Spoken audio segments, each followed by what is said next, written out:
A tangled tale ******. Transcribers note minor punctuation errors have been changed without notice. Printer errors have been changed, and they are indicated with a mouse hover and listed at the end of this book. All other inconsistencies are as in the original. On page 68 a MIDI file has been provided for the song. To hear it, click on the Listen link. A tangled tale at a pace of 6 miles in the hour. Frontispiece. At a pace of 6 miles in the hour. Frontispiece. A Tangled Tale by Lewis Carroll with 6 illustrations by Arthur B. Frost. Hoc meum tale quali ist accipe. 2nd thousand. London Macmillan and Co. 1885, all rights reserved, Richard Clay and Sons, Bread Street Hill, London, E.C. and Bungay, Suffolk. To my pupil. Beloved pupil. Tamed by thee, addition, subtract, multiplication, division, fractions, rule of 3, attest thy deft manipulation. Then onward. Let the voice of fame from age to age repeat thy story, till thou hast won thyself a name exceeding even Euclid's glory. Preface. This tale originally appeared as a serial in the monthly packet, beginning in April, 1880. The writer's intention was to embody in each not, like the medicine so dexterously, but ineffectually, concealed in the jam of our early childhood, one or more mathematical questions, in arithmetic, algebra, or geometry, as the case might be, for the amusement, and possible edification, of the fair readers of that magazine. L.C. October, 1885. Contents. Not page I Excelsior 1-2. Eligible apartments 4-3. Mad Mathesis 13-4. The Dead Reckoning 19 oughts and crosses 27-6. Her Radiancy 34-7. Petty Cash 43-8. De Omnibus Rebus 52-9. A Serpent with Corners 58x Chelsea Buns 66 Answers to Not I 77-2. 84-3. 94. 96 v 102-6. 106-7. 112-8. 132-9. 135x 142 A Tangled Tale. Not I Excelsior. Goblin, lead them up and down.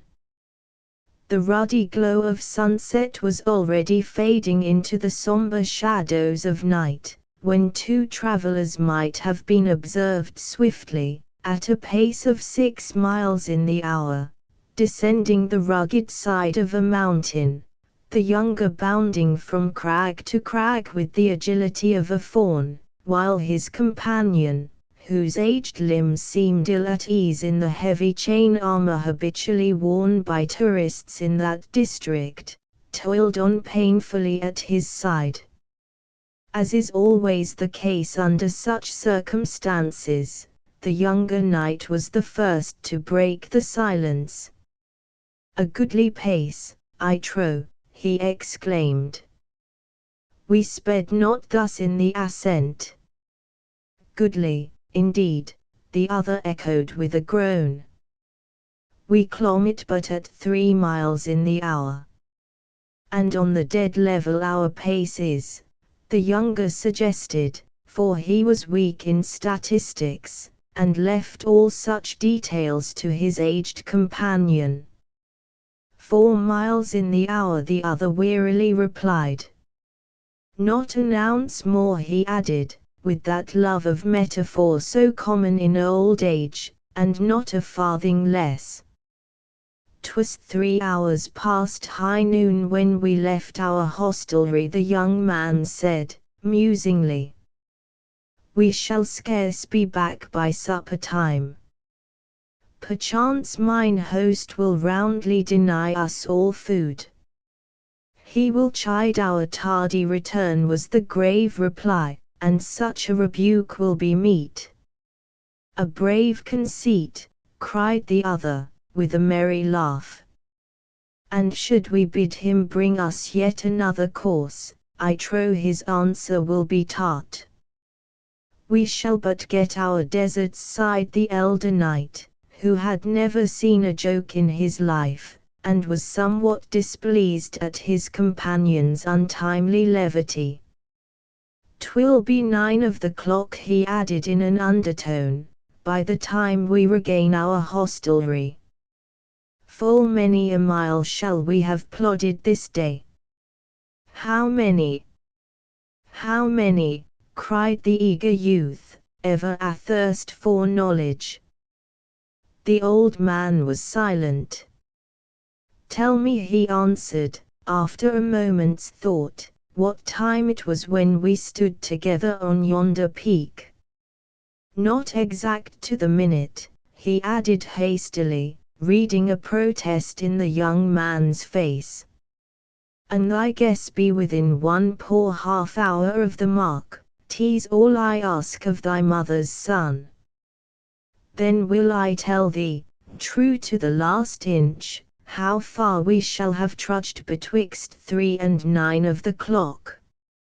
A groan was the young man's only reply, while his convulsed features and the deep wrinkles that chased each other across his manly brow, revealed the abyss of arithmetical agony into which one chance question had plunged him. Not 2 eligible apartments. Straight down the crooked lane, and all round the square. Let's ask Balbus about it, said Hugh. All right, said Lambert. He can guess it, said Hugh. Rather, said Lambert. No more words were needed, the two brothers understood each other perfectly. Balbus was assisting his mother-in-law to convince the dragon. Balbus was assisting his mother-in-law to convince the dragon. Balbus was waiting for them at the hotel. The journey down had tired him, he said, so his 2 pupils had been the round of the place, in search of lodgings, without the old tutor who had been their inseparable companion from their childhood. They had named him after the hero of their Latin exercise book, which overflowed with anecdotes of that versatile genius, anecdotes whose vagueness in detail was more than compensated by their sensational brilliance. Balbus has overcome all his enemies had been marked by their tutor, in the margin of the book, successful bravery. In this way he had tried to extract a moral from every anecdote about Balbus, sometimes one of warning, as in Balbus had borrowed a healthy dragon against which he had written rashness in speculation, sometimes of encouragement, as in the word's influence of sympathy in united action, which stood opposite to the anecdote Balbus was assisting his mother-in-law to convince the dragon, and sometimes it dwindled down to a single word, such as prudence, which was all he could extract from the touching record that Balbus, having scorched the tail of the dragon, went away. His pupils liked the short morals best, as it left them more room for marginal illustrations, and in this instance they required all the space they could get to exhibit the rapidity of the hero's departure. Their report of the state of things was discouraging. That most fashionable of watering places, Little Mendip, was chock full, as the boys expressed it, from end to end. But in one square they had seen no less than 4 cards, in different houses, all announcing in flaming capitals eligible apartments.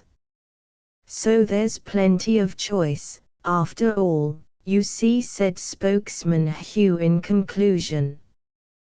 That doesn't follow from the data, said Bulbus, as he rose from the easy chair, where he had been dozing over the Little Mendip Gazette. They may be all single rooms. However, we may as well see them. I shall be glad to stretch my legs a bit. An unprejudiced bystander might have objected that the operation was needless, and that this long, lank creature would have been all the better with even shorter legs, but no such thought occurred to his loving pupils. One on each side, they did their best to keep up with his gigantic strides, while Hugh repeated the sentence in their father's letter, just received from abroad, over which he and Lambert had been puzzling. He says a friend of his, the governor of, what was that name again, Lambert? Cafuni, said Lambert. Well, yes. The governor of, what you may call it, wants to give a very small dinner party, and he means to ask his father's brother-in-law, his brother's father-in-law, his father-in-law's brother, and his brother-in-law's father, and we're to guess how many guests there will be. There was an anxious pause. How large did he say the pudding was to be? Bulbus said at last.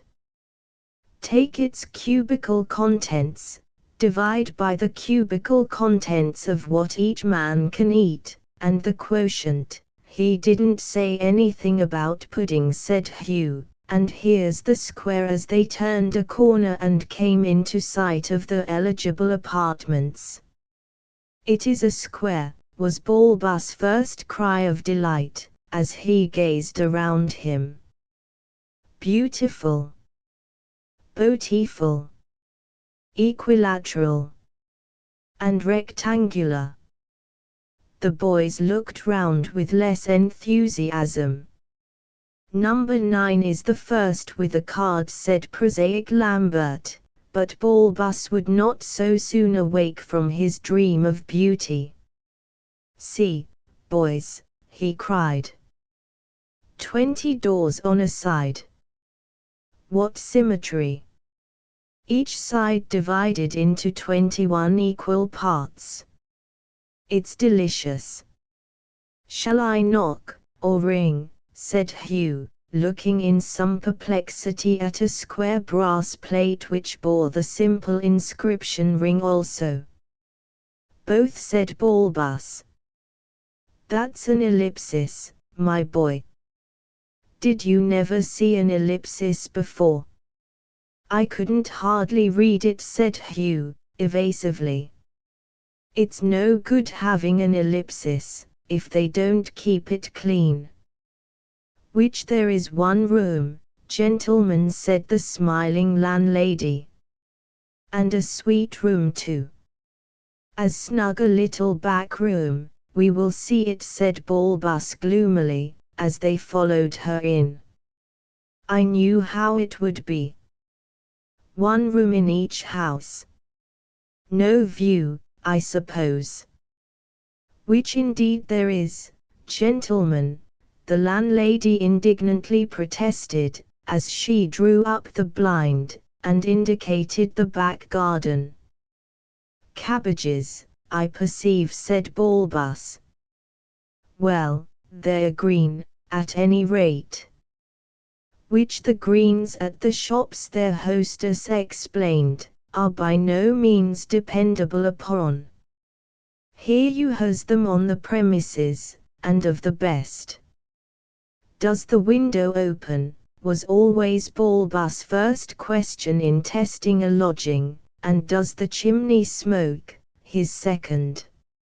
Satisfied on all points, he secured the refusal of the room, and they moved on to number 25.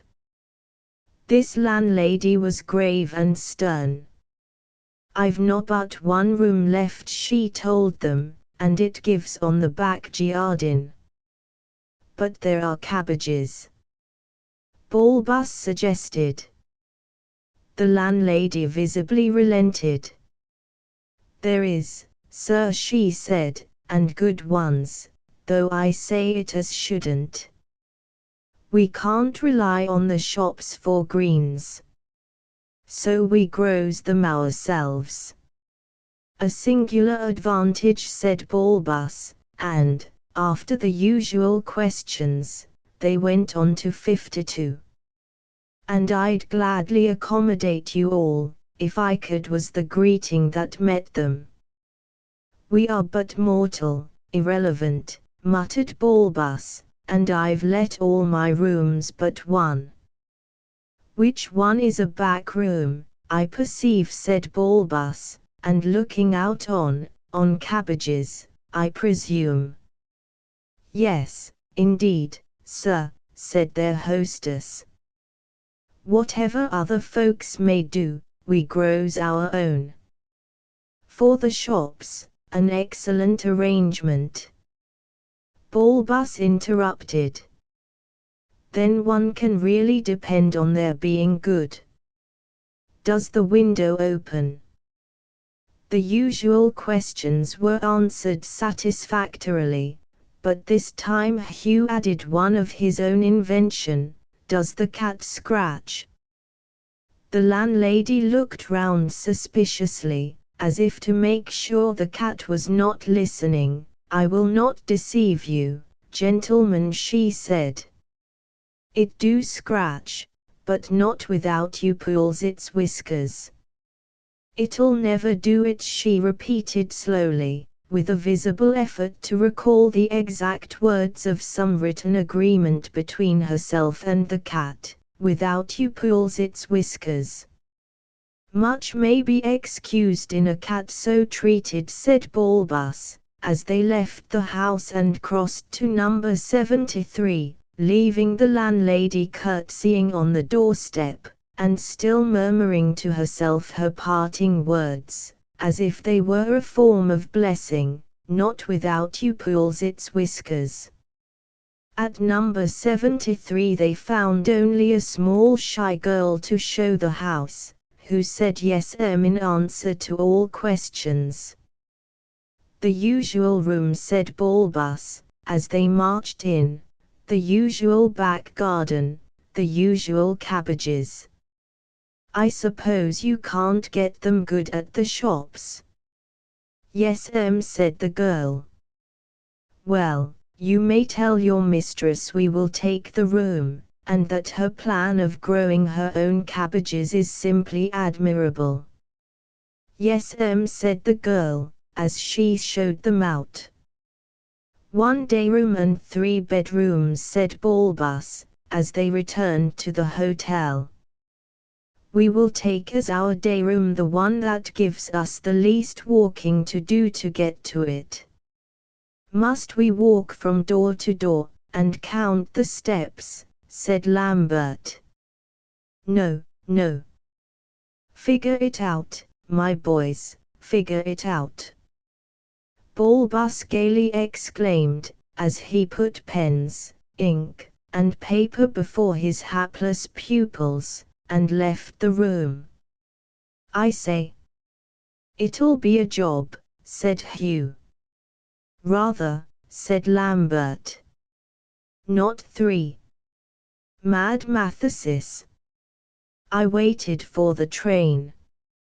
Well, they call me so because I am a little mad, I suppose, she said, good-humouredly, in answer to Clara's cautiously worded question as to how she came by so strange a nickname.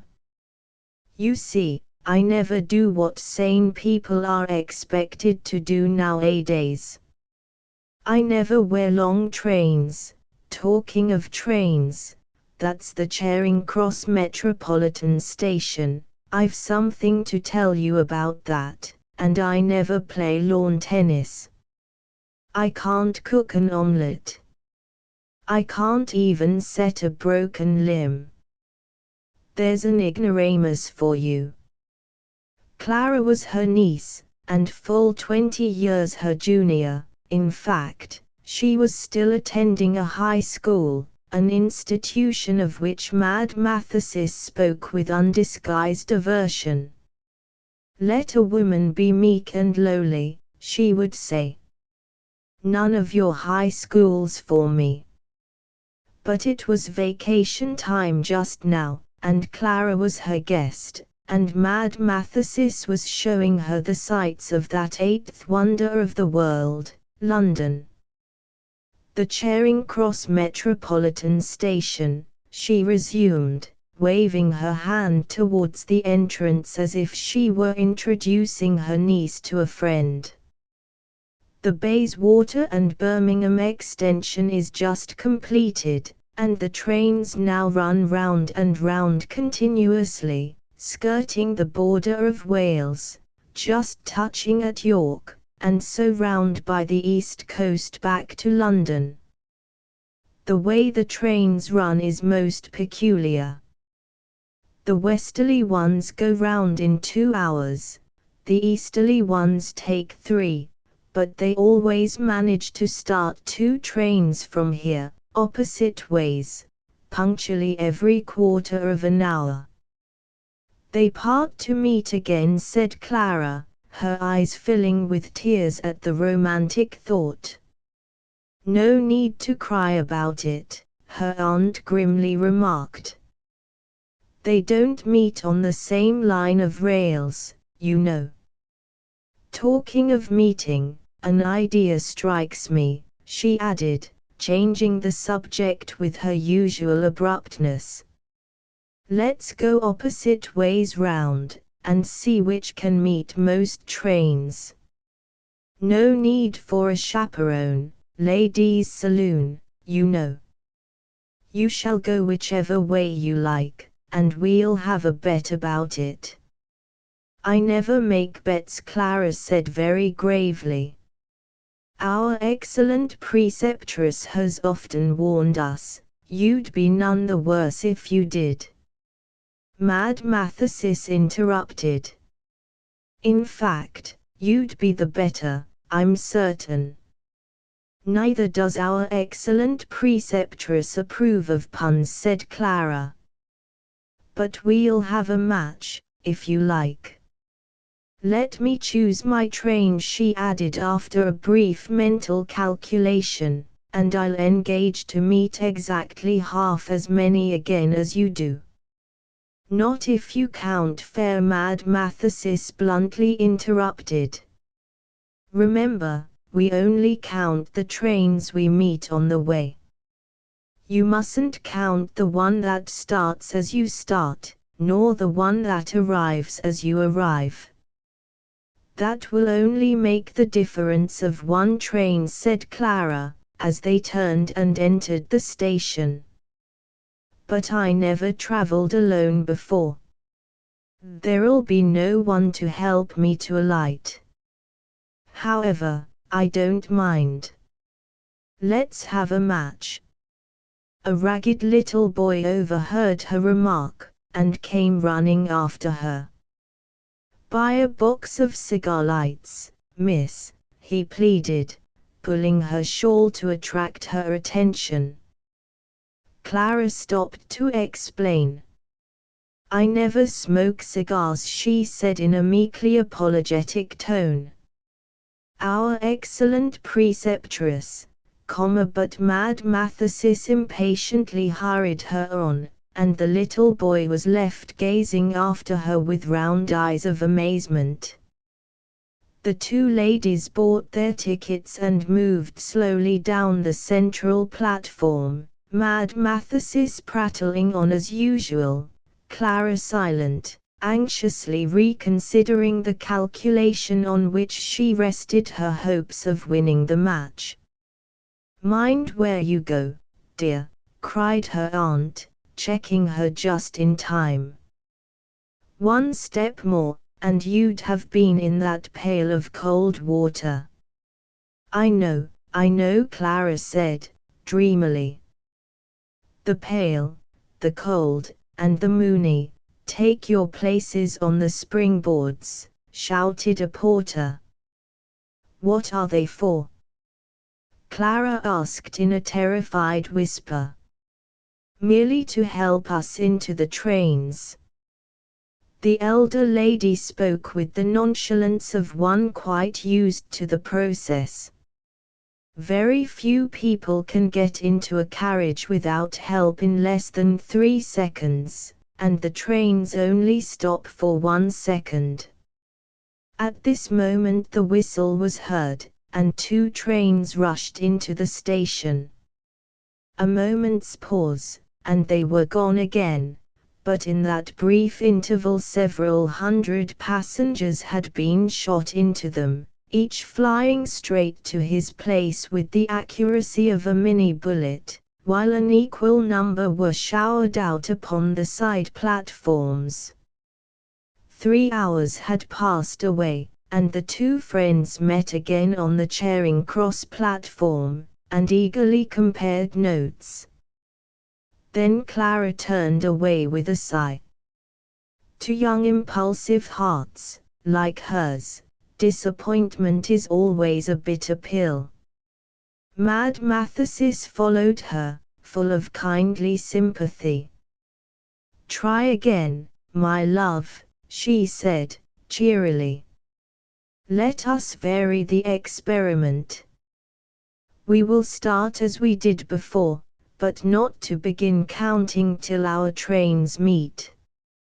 When we see each other, we will say 1, and so count on till we come here again."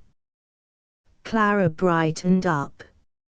"I shall win that," she exclaimed eagerly, "if I may choose my train." Another shriek of engine whistles, another upheaving of springboards, another living avalanche plunging into 2 trains as they flashed by, and the travellers were off again. Each gazed eagerly from her carriage window, holding up her handkerchief as a signal to her friend. A rush and a roar. 2 trains shot past each other in a tunnel, and 2 travellers leaned back in their corners with a sigh, or rather with 2 sighs, of relief. 1. Clara murmured to herself. 1. It's a word of good omen. This time, at any rate, the victory will be mine. But was it? Not for the dead reckoning. I did dream of moneybags tonight. Noonday on the open sea within a few degrees of the equator is apt to be oppressively warm, and our 2 travellers were now airily clad in suits of dazzling white linen, having laid aside the chain armour which they had found not only endurable in the cold mountain air they had lately been breathing, but a necessary precaution against the daggers of the banditti who infested the heights. Their holiday trip was over, and they were now on their way home, in the monthly packet which plied between the 2 great ports of the island they had been exploring. Along with their armor, the tourists had laid aside the antiquated speech it had pleased them to affect while in knightly disguise, and had returned to the ordinary style of 2 country gentlemen of the 20th century. Stretched on a pile of cushions, under the shade of a huge umbrella, they were lazily watching some native fishermen, who had come on board at the last landing place, each carrying over his shoulder a small but heavy sack. A large weighing machine, that had been used for cargo at the last port, stood on the deck, and round this the fishermen had gathered, and, with much unintelligible jabber, seemed to be weighing their sacks. "More like sparrows in a tree than human talk, isn't it?" the elder tourist remarked to his son, who smiled feebly, but would not exert himself so far as to speak. The old man tried another listener. "What have they got in those sacks, Captain?" he inquired, as that great being passed them in his never-ending parade to and fro on the deck. The captain paused in his march, and towered over the travelers, tall, grave, and serenely self-satisfied. "Fishermen," he explained, "are often passengers in my ship. These 5 are from Rookie, the place we last touched at, and that's the way they carry their money. The money of this island is heavy, gentlemen, but it costs little, as you may guess. We buy it from them by weight, about 5 shillings a pound. I fancy a 10-pound note would buy all those sacks." By this time the old man had closed his eyes, in order, no doubt, to concentrate his thoughts on these interesting facts, but the captain failed to realize his motive, and with a grunt resumed his monotonous march. Meanwhile the fishermen were getting so noisy over the weighing machine that one of the sailors took the precaution of carrying off all the weights, leaving them to amuse themselves with such substitutes in the form of winch handles, belaying pins, and as they could find. This brought their excitement to a speedy end. They carefully hid their sacks in the folds of the jib that lay on the deck near the tourists, and strolled away. When next the captain's heavy footfall passed, the younger man roused himself to speak. "What did you call the place those fellows came from, Captain?" he asked. "Mrookie, sir." "And the one we are bound for?"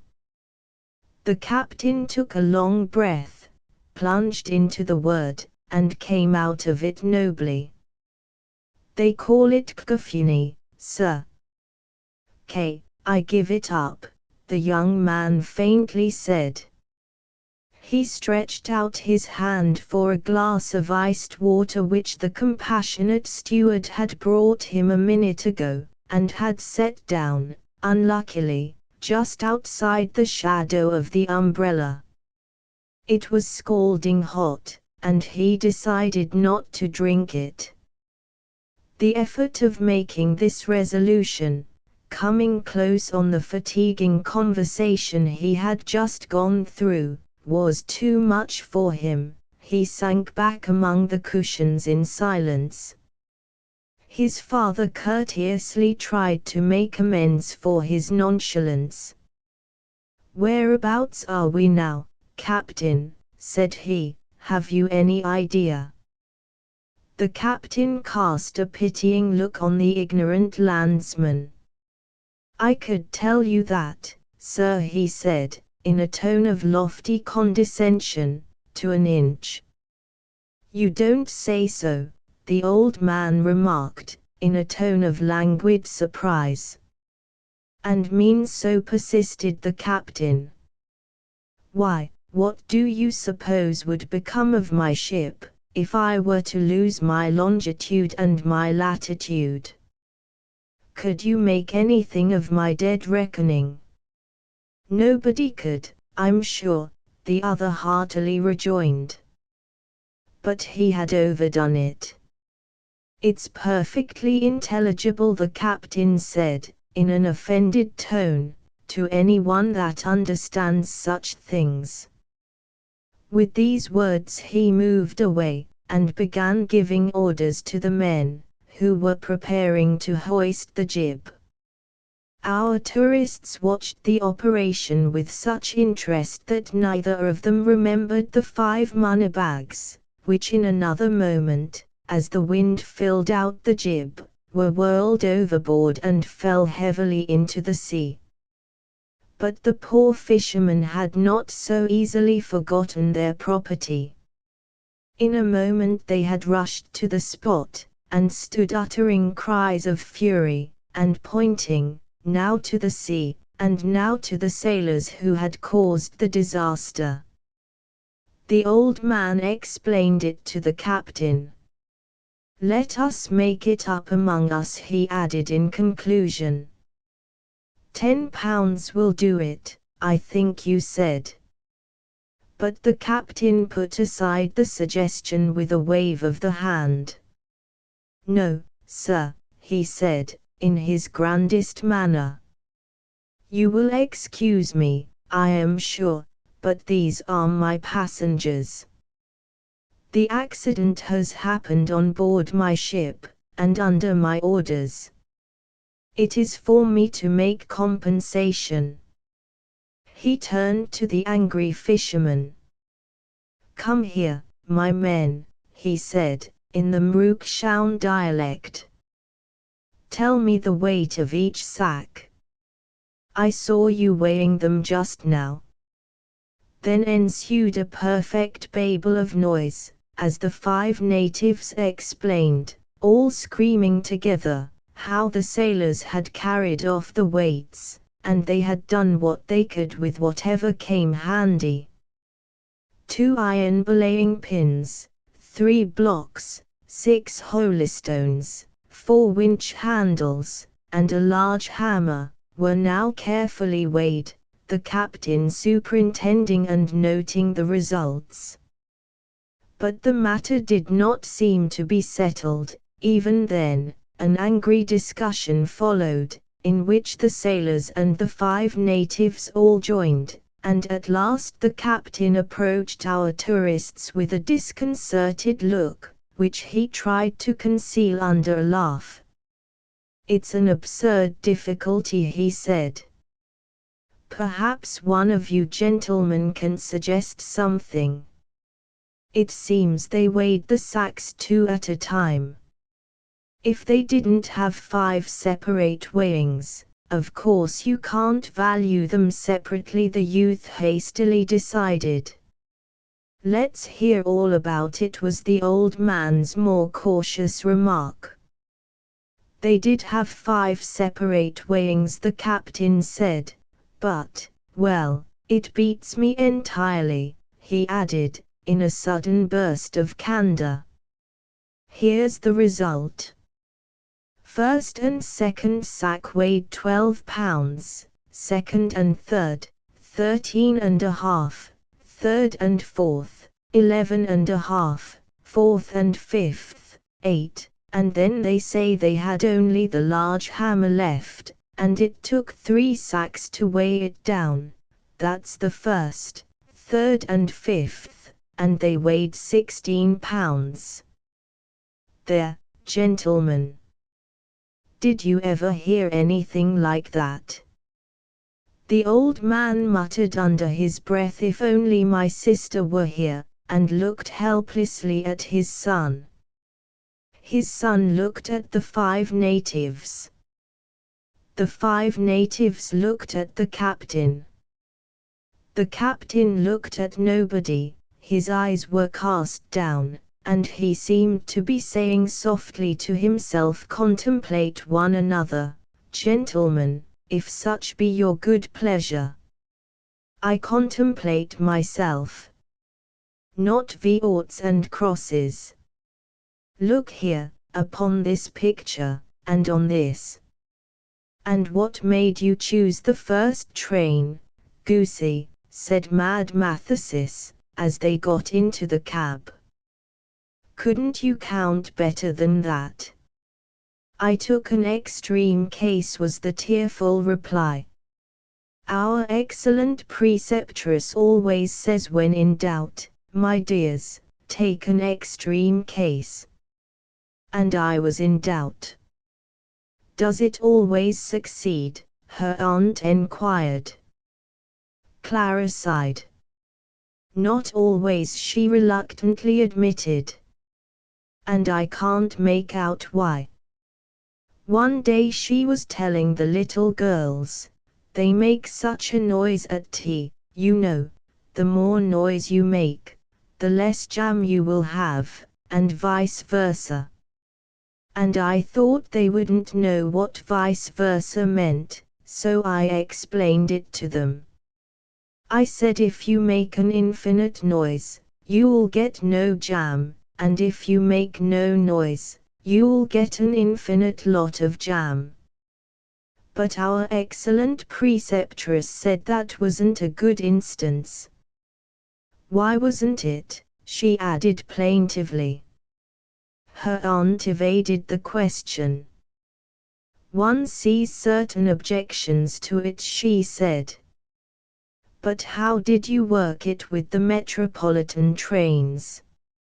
None of them go infinitely fast, I believe. I called them hares and tortoises, Clara said, a little timidly, for she dreaded being laughed at. And I thought there couldn't be so many hares as tortoises on the line, so I took an extreme case, one hare and an infinite number of tortoises. An extreme case, indeed, her aunt remarked with admirable gravity, and a most dangerous state of things. And I thought, if I went with a tortoise, there would be only one hare to meet, but if I went with the hare, you know there were crowds of tortoises. It wasn't a bad idea, said the elder lady, as they left the cab, at the entrance of Burlington House. You shall have another chance today. We'll have a match in marking pictures. Clara brightened up. I should like to try again, very much, she said. I'll take more care this time. How are we to play? To this question Mad Mathesis made no reply. She was busy drawing lines down the margins of the catalogue. See, she said after a minute, I've drawn 3 columns against the names of the pictures in the long room, and I want you to fill them with oughts and crosses, crosses for good marks and oughts for bad. The first column is for choice of subject, the second for arrangement, the third for coloring. And these are the conditions of the match. You must give 3 crosses to 2 or 3 pictures. You must give 2 crosses to 4 or 5. Do you mean only 2 crosses? Said Clara. Or may I count the 3 cross pictures among the 2 cross pictures? Of course you may, said her aunt. Any one that has 3 eyes may be said to have 2 eyes, I suppose. Clara followed her aunt's dreamy gaze across the crowded gallery, half dreading to find that there was a 3-eyed person in sight. And you must give 1 cross to 9 or 10. And which wins the match? Clara asked, as she carefully entered these conditions on a blank leaf in her catalogue. Whichever marks fewest pictures. But suppose we marked the same number. Then whichever uses most marks. Clara considered. I don't think it's much of a match, she said. I shall mark 9 pictures, and give 3 crosses to 3 of them, 2 crosses to 2 more, and 1 cross each to all the rest. Will you, indeed, said her aunt. Wait till you've heard all the conditions, my impetuous child. You must give 3 oughts to 1 or 2 pictures, 2 oughts to 3 or 4, and 1 ought to 8 or 9. I don't want you to be too hard on the RAS. Clara quite gasped as she wrote down all these fresh conditions. It's a great deal worse than circulating decimals, she said. But I'm determined to win, all the same. Her aunt smiled grimly. We can begin here, she said, as they paused before a gigantic picture, which the catalogue informed them was the portrait of Lieutenant Brown, mounted on his favorite elephant. He looks awfully conceited, said Clara. I don't think he was the elephant's favorite lieutenant. What a hideous picture it is. And it takes up room enough for 20. Mind what you say, my dear, her aunt interposed. It's by an I. But Clara was quite reckless. I don't care who it's by, she cried. And I shall give it 3 bad marks. Aunt and niece soon drifted away from each other in the crowd, and for the next half-hour Clara was hard at work, putting in marks and rubbing them out again, and hunting up and down for suitable pictures. This she found the hardest part of all. I can't find the one I want, she exclaimed at last, almost crying with vexation. What is it you want to find, my dear? The voice was strange to Clara, but so sweet and gentle that she felt attracted to the owner of it, even before she had seen her, and when she turned, and met the smiling looks of 2 little old ladies, whose round dimpled faces, exactly alike, seemed never to have known a care, it was as much as she could do, as she confessed to Aunt Mattie afterwards, to keep herself from hugging them both.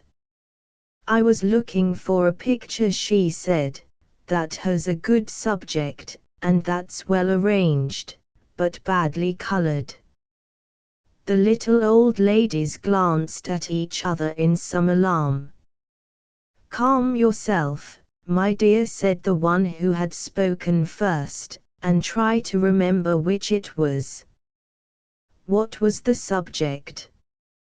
Was it an elephant, for instance?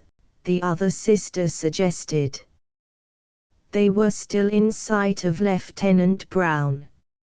I don't know, indeed. Clara impetuously replied. You know it doesn't matter a bit what the subject is, so long as it's a good one. Once more the sisters exchanged looks of alarm, and one of them whispered something to the other, of which Clara caught only the one word mad.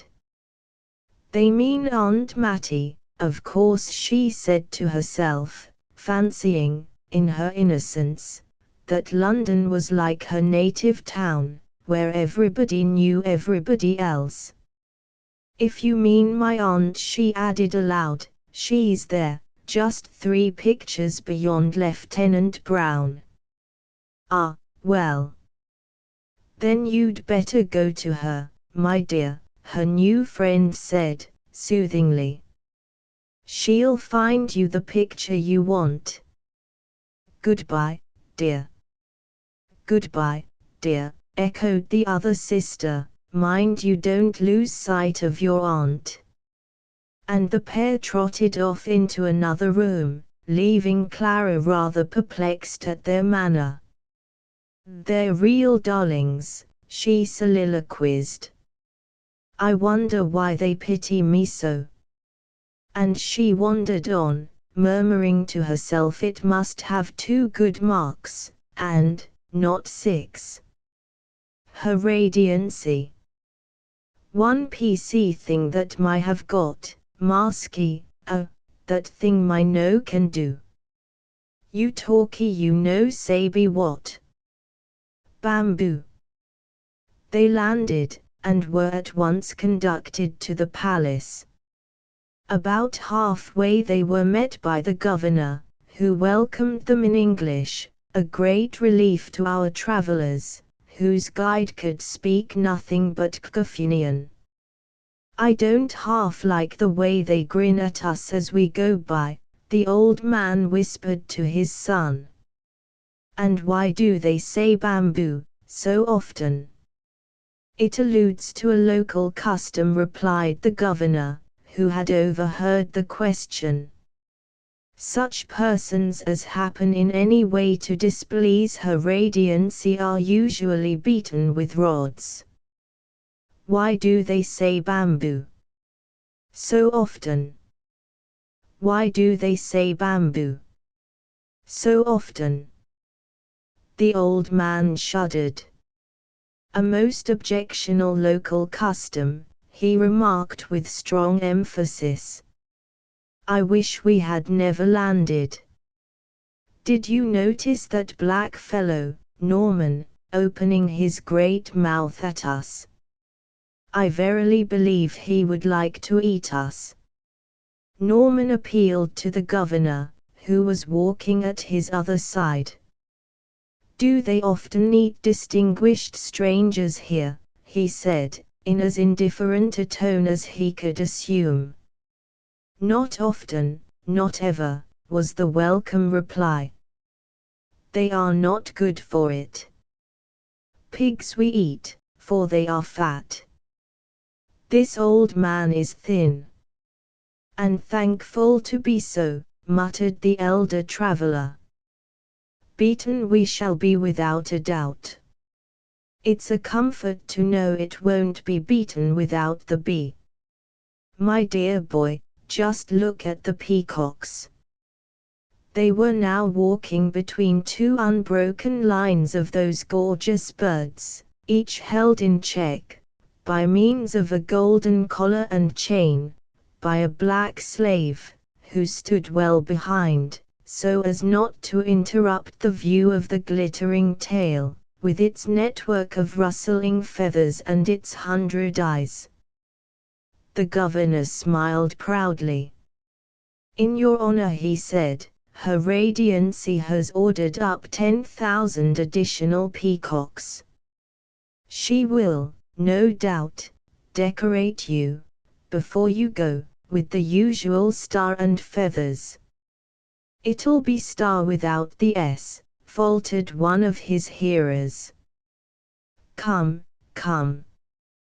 Don't lose heart," said the other. "All this is full of charm for me." "You are young," Norman sighed his father, "young and light-hearted. For me, it is charm without the sea." "The old one is sad," the governor remarked with some anxiety. "He has, without doubt, effected some fearful crime." "But I haven't," the poor old gentleman hastily exclaimed.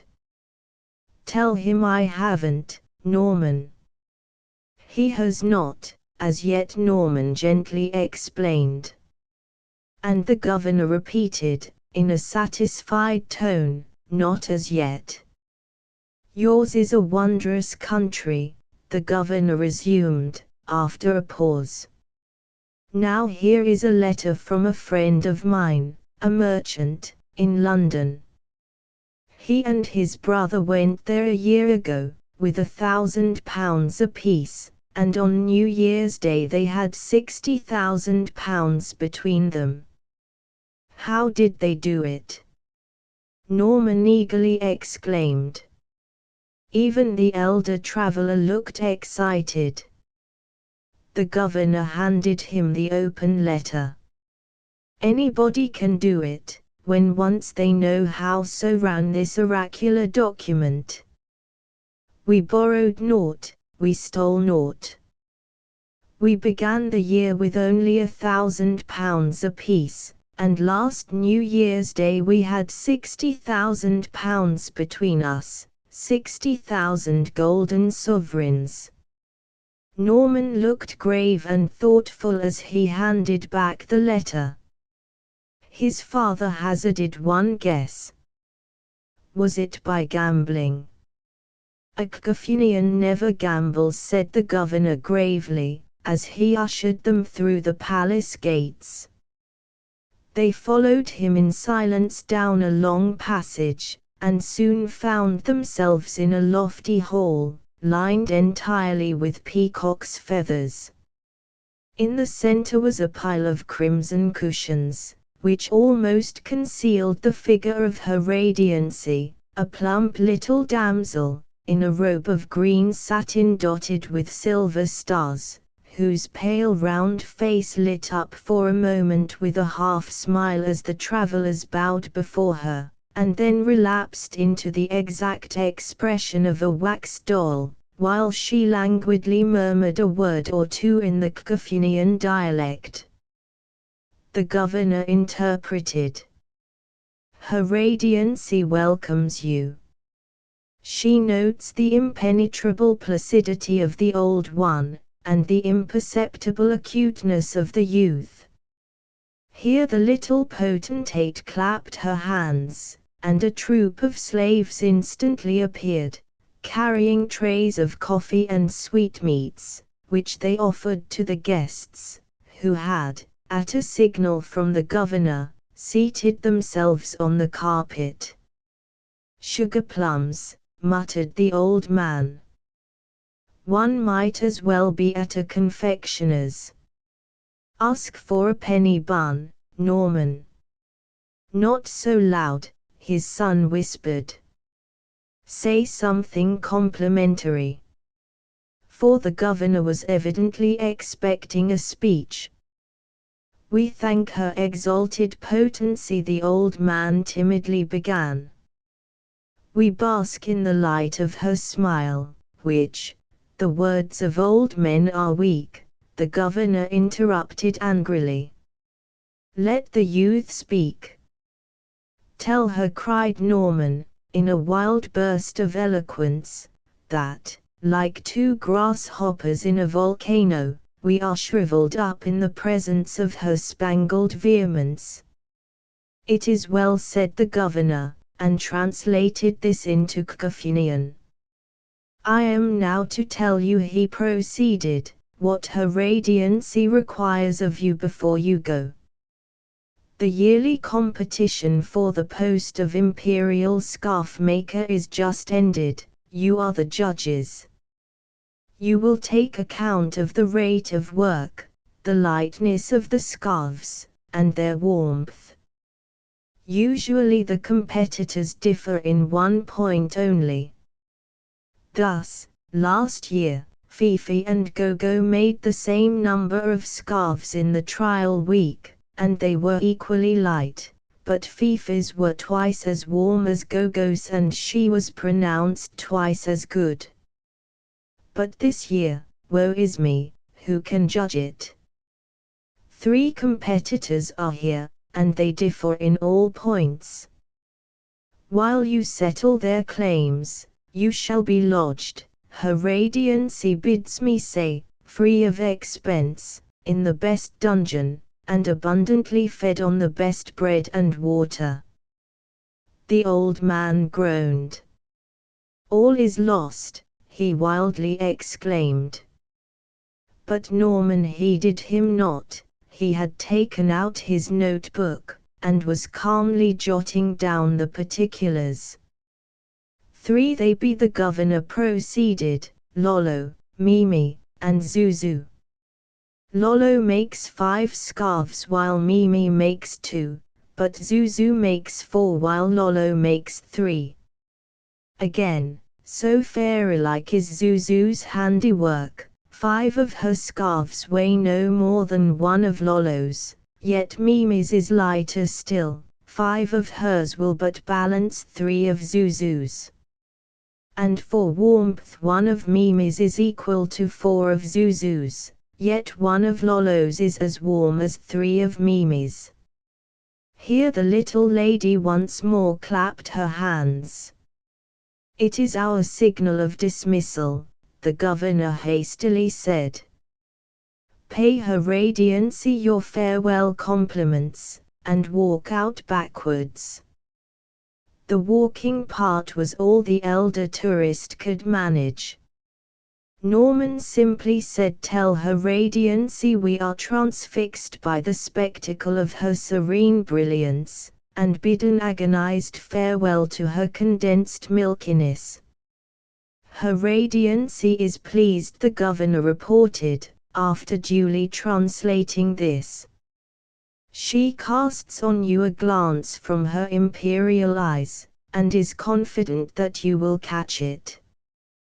"That I warrant we shall," the elder traveller moaned to himself distractedly. Once more they bowed low, and then followed the governor down a winding staircase to the imperial dungeon, which they found to be lined with colored marble, lighted from the roof, and splendidly though not luxuriously furnished with a bench of polished malachite. "I trust you will not delay the calculation," the governor said, ushering them in with much ceremony. "I have known great inconvenience, great and serious inconvenience, result to those unhappy ones who have delayed to execute the commands of Her Radiancy. And on this occasion she is resolute, she says the thing must and shall be done, and she has ordered up 10,000 additional bamboos." With these words he left them, and they heard him lock and bar the door on the outside. "I told you how it would end," moaned the elder traveller, wringing his hands, and quite forgetting in his anguish that he had himself proposed the expedition, and had never predicted anything of the sort. "Oh, that we were well out of this miserable business!" "Courage!" cried the younger cheerily. "Hic olim meminis javabit."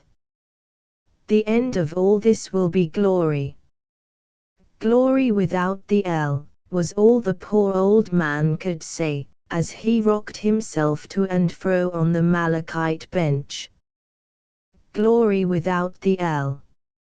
Footnote: a masky in Pidgin English means without. Not 7. Petty cash. Base is the slave that pays. Aunt Mattie. My child. Would you mind writing it down at once? I shall be quite certain to forget it if you don't. My dear, we really must wait till the cab stops. How can I possibly write anything in the midst of all this jolting?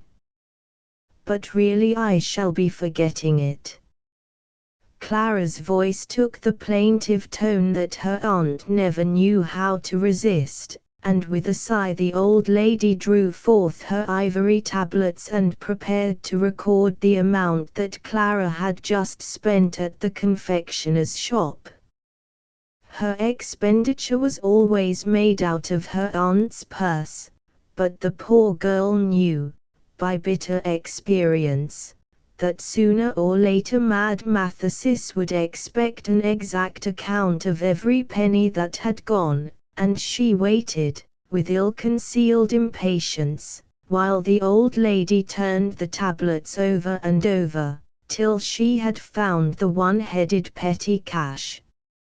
"Here's the place," she said at last, "and here we have yesterday's luncheon duly entered. 1 glass lemonade, why can't you drink water, like me? 3 sandwiches, they never put in half mustard enough.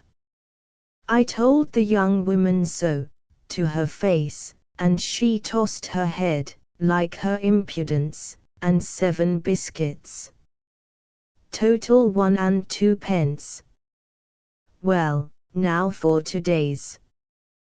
1 glass of lemonade," Clara was beginning to say, when suddenly the cab drew up, and a courteous railway porter was handing out the bewildered girl before she had had time to finish her sentence. Her aunt pocketed the tablets instantly. "Business first," she said. "Petty cash, which is a form of pleasure, whatever you may think, afterwards. And she proceeded to pay the driver, and to give voluminous orders about the luggage, quite deaf to the entreaties of her unhappy niece that she would enter the rest of the luncheon account. "My dear, you really must cultivate a more capacious mind," was all the consolation she vouchsafed to the poor girl. "Are not the tablets of your memory wide enough to contain the record of one single luncheon?" "Not wide enough. Not half wide enough," was the passionate reply. The words came in aptly enough, but the voice was not that of Clara, and both ladies turned in some surprise to see who it was that had so suddenly struck into their conversation. A fat little old lady was standing at the door of a cab, helping the driver to extricate what seemed an exact duplicate of herself. It would have been no easy task to decide which was the fatter, or which looked the more good-humored of the two sisters. "I tell you the cab door isn't half wide enough," she repeated, as her sister finally emerged, somewhat after the fashion of a pellet from a pop gun, and she turned to appeal to Clara. "Is it, dear?" she said, trying hard to bring a frown into a face that dimpled all over with smiles. "Some folks is too wide for 'em," growled the cab driver. "I tell you the cab door isn't half wide enough. I tell you the cab door isn't half wide enough." "Don't provoke me, man," cried the little old lady, in what she meant for a tempest of fury. "Say another word and I'll put you into the county court, and sue you for a habeas corpus." The cabman touched his hat, and marched off, grinning. "Nothing like a little law to cow the ruffians, my dear," she remarked confidentially to Clara. "You saw how he quailed when I mentioned the habeas corpus. Not that I've any idea what it means, but it sounds very grand, doesn't it?" "It's very provoking," Clara replied, a little vaguely. "Very," the little old lady eagerly repeated. "And we're very much provoked indeed. Aren't we, sister?" "I never was so provoked in all my life," the fatter sister assented, radiantly. By this time Clara had recognized her picture gallery acquaintances, and, drawing her aunt aside, she hastily whispered her reminiscences. "I met them first in the Royal Academy, and they were very kind to me, and they were lunching at the next table to us, just now, you know, and they tried to help me to find the picture I wanted, and I'm sure they are dear old things." "Friends of yours, are they?" said Mad Mathesis. "Well, I like their looks. You can be civil to them, while I get the tickets. But do try and arrange your ideas a little more chronologically." And so it came to pass that the four ladies found themselves seated side by side on the same bench waiting for the train, and chatting as if they had known one another for years. "Now this I call quite a remarkable coincidence," exclaimed the smaller and more talkative of the two sisters, the one whose legal knowledge had annihilated the cab driver. "Not only that we should be waiting for the same train, and at the same station, that would be curious enough, but actually on the same day, and the same hour of the day. That's what strikes me so forcibly." She glanced at the fatter and more silent sister, whose chief function in life seemed to be to support the family opinion, and who meekly responded, "And me too, sister." Those are not independent coincidences. Mad Mathesis was just beginning, when Clara ventured to interpose. "There's no jolting here," she pleaded meekly. "Would you mind writing it down now?" Out came the ivory tablets once more. "What was it, then?" said her aunt. "1 glass of lemonade, 1 sandwich, 1 biscuit." "Oh dear me!" cried poor Clara, the historical tone suddenly changing to a wail of agony. "Toothache," said her aunt calmly, as she wrote down the items. The two sisters instantly opened their reticules and produced 2 different remedies for neuralgia, each marked unequaled. "It isn't that," said poor Clara. "Thank you very much. It's only that I can't remember how much I paid." "Well, try and make it out, then," said her aunt. "You've got yesterday's luncheon to help you, you know. And here's the luncheon we had the day before, the first day we went to that shop: 1 glass lemonade, 4 sandwiches, 10 biscuits. Total, 1 and 5p." She handed the tablets to Clara, who gazed at them with eyes so dim with tears that she did not at first notice that she was holding them upside down. The two sisters had been listening to all this with the deepest interest, and at this juncture the smaller one softly laid her hand on Clara's arm. "Do you know, my dear," she said coaxingly, "my sister and I are in the very same predicament. Quite identically the very same predicament. Aren't we, sister?" "Quite identically and absolutely the very," began the fatter sister, but she was constructing her sentence on too large a scale, and the little one would not wait for her to finish it. "Yes, my dear," she resumed, "we were lunching at the very same shop as you were, and we had 2 glasses of lemonade and 3 sandwiches and 5 biscuits, and neither of us has the least idea what we paid." "Have we, sister?" "Quite identically and absolutely," murmured the other, who evidently considered that she was now a whole sentence in arrears, and that she ought to discharge one obligation before contracting any fresh liabilities. But the little lady broke in again, and she retired from the conversation a bankrupt. "Would you make it out for us, my dear?" pleaded the little old lady. "You can do arithmetic, I trust," her aunt said, a little anxiously, as Clara turned from one tablet to another, vainly trying to collect her thoughts. Her mind was a blank, and all human expression was rapidly fading out of her face. A gloomy silence ensued. Not 8. De omnibus rebus. This little pig went to market, this little pig stayed at home.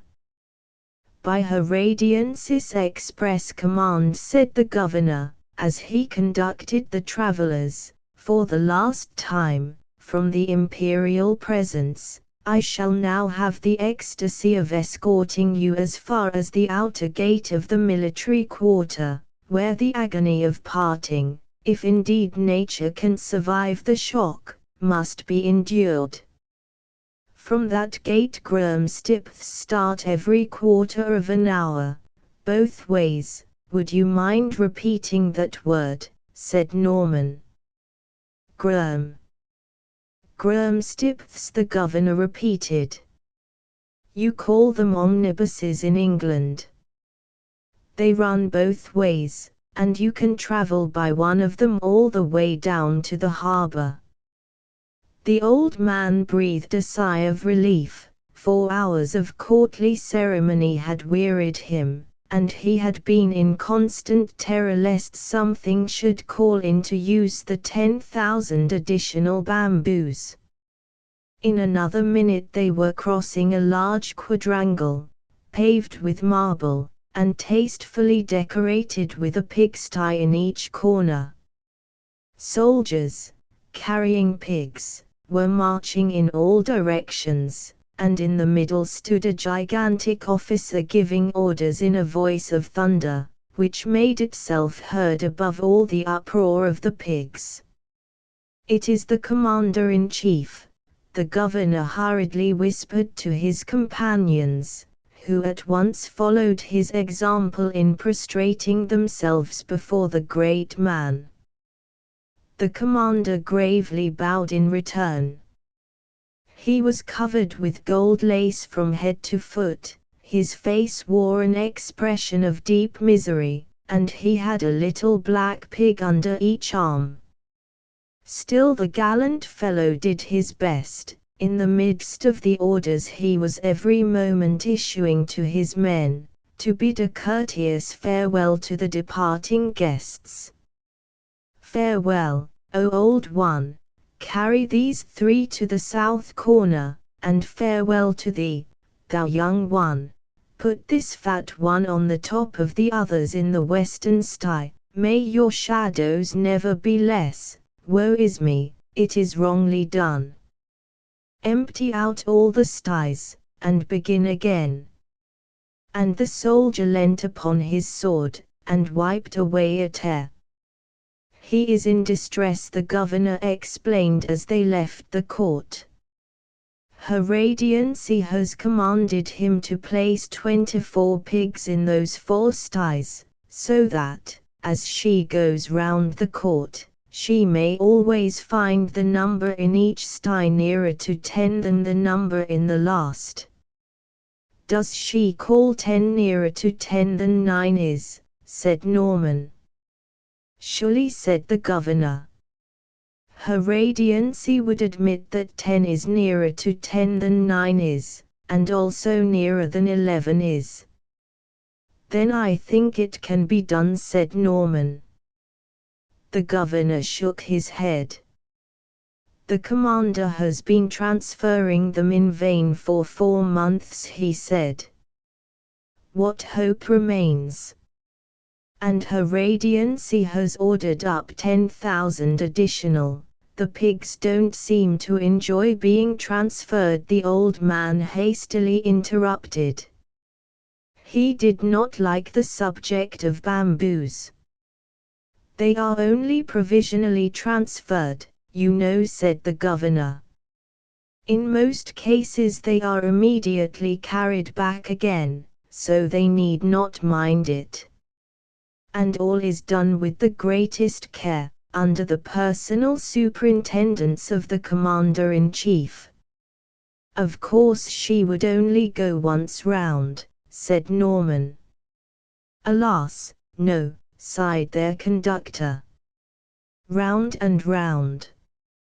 Round and round." These are Her Radiance's own words. But oh, agony! Here is the outer gate, and we must part. He sobbed as he shook hands with them, and the next moment was briskly walking away. "He might have waited to see us off," said the old man, piteously. "And he needn't have begun whistling the very moment he left us," said the young one, severely. "But look sharp, here are 2 what's his names in the act of starting." Unluckily, the sea-bound omnibus was full. "Never mind," said Norman, cheerily. "We'll walk on till the next one overtakes us." They trudged on in silence, both thinking over the military problem, till they met an omnibus coming from the sea. The elder traveler took out his watch. "Just 12 minutes and a half since we started," he remarked in an absent manner. Suddenly the vacant face brightened. The old man had an idea. "My boy," he shouted, bringing his hand down upon Norman's shoulder so suddenly as for a moment to transfer his center of gravity beyond the base of support. Thus taken off his guard, the young man wildly staggered forwards, and seemed about to plunge into space, but in another moment he had gracefully recovered himself. "Problem in precession and nutation," he remarked, in tones where filial respect only just managed to conceal a shade of annoyance. "What is it?" he hastily added, fearing his father might have been taken ill. "Will you have some brandy? When will the next omnibus overtake us?" When, the old man cried, growing more excited every moment. Norman looked gloomy. "Give me time," he said. "I must think it over." And once more the travelers passed on in silence, a silence only broken by the distant squeals of the unfortunate little pigs, who were still being provisionally transferred from sty to sty, under the personal superintendence of the Commander-in-Chief. Not 9. A serpent with corners. Water, water, everywhere, nor any drop to drink. It'll just take one more pebble. Whatever are you doing with those buckets? The speakers were Hugh and Lambert. Place, the beach of Little Mendip. Time, 1:30 p.m. Hugh was floating a bucket in another a size larger, and trying how many pebbles it would carry without sinking. Lambert was lying on his back, doing nothing. For the next minute or two Hugh was silent, evidently deep in thought. Suddenly he started. "I say, look here, Lambert," he cried. "If it's alive, and slimy, and with legs, I don't care to," said Lambert. "Didn't Balbus say this morning that, if a body is immersed in liquid, it displaces as much liquid as is equal to its own bulk?" said Hugh. "He said things of that sort," Lambert vaguely replied. "Well, just look here a minute.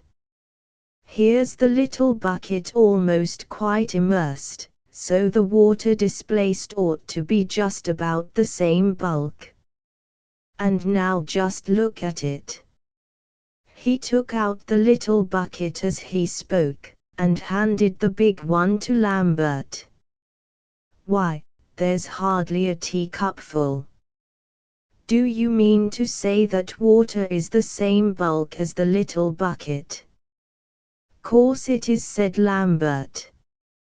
"Well, look here again," cried Hugh, triumphantly, as he poured the water from the big bucket into the little one.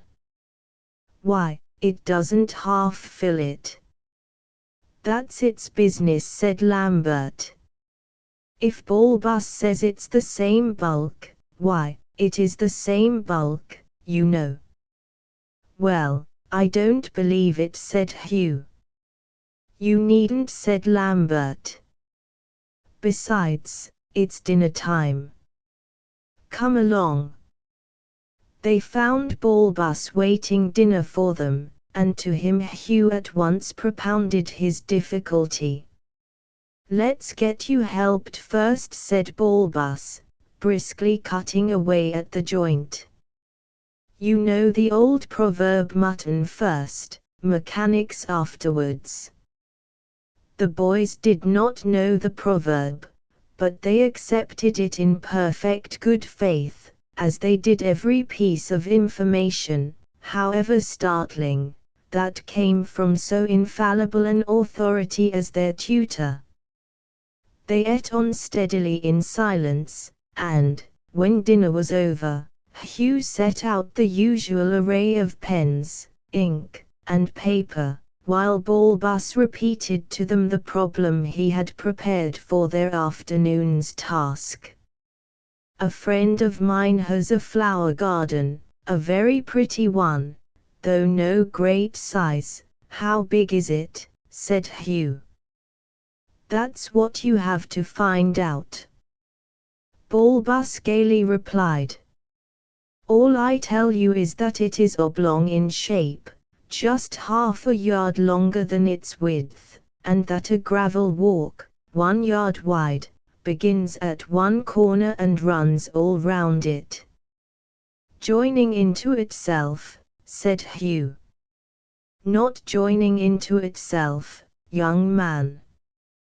Just before doing that, it turns a corner, and runs round the garden again, alongside of the first portion, and then inside that again, winding in, and each lap touching the last one, till it has used up the whole of the area."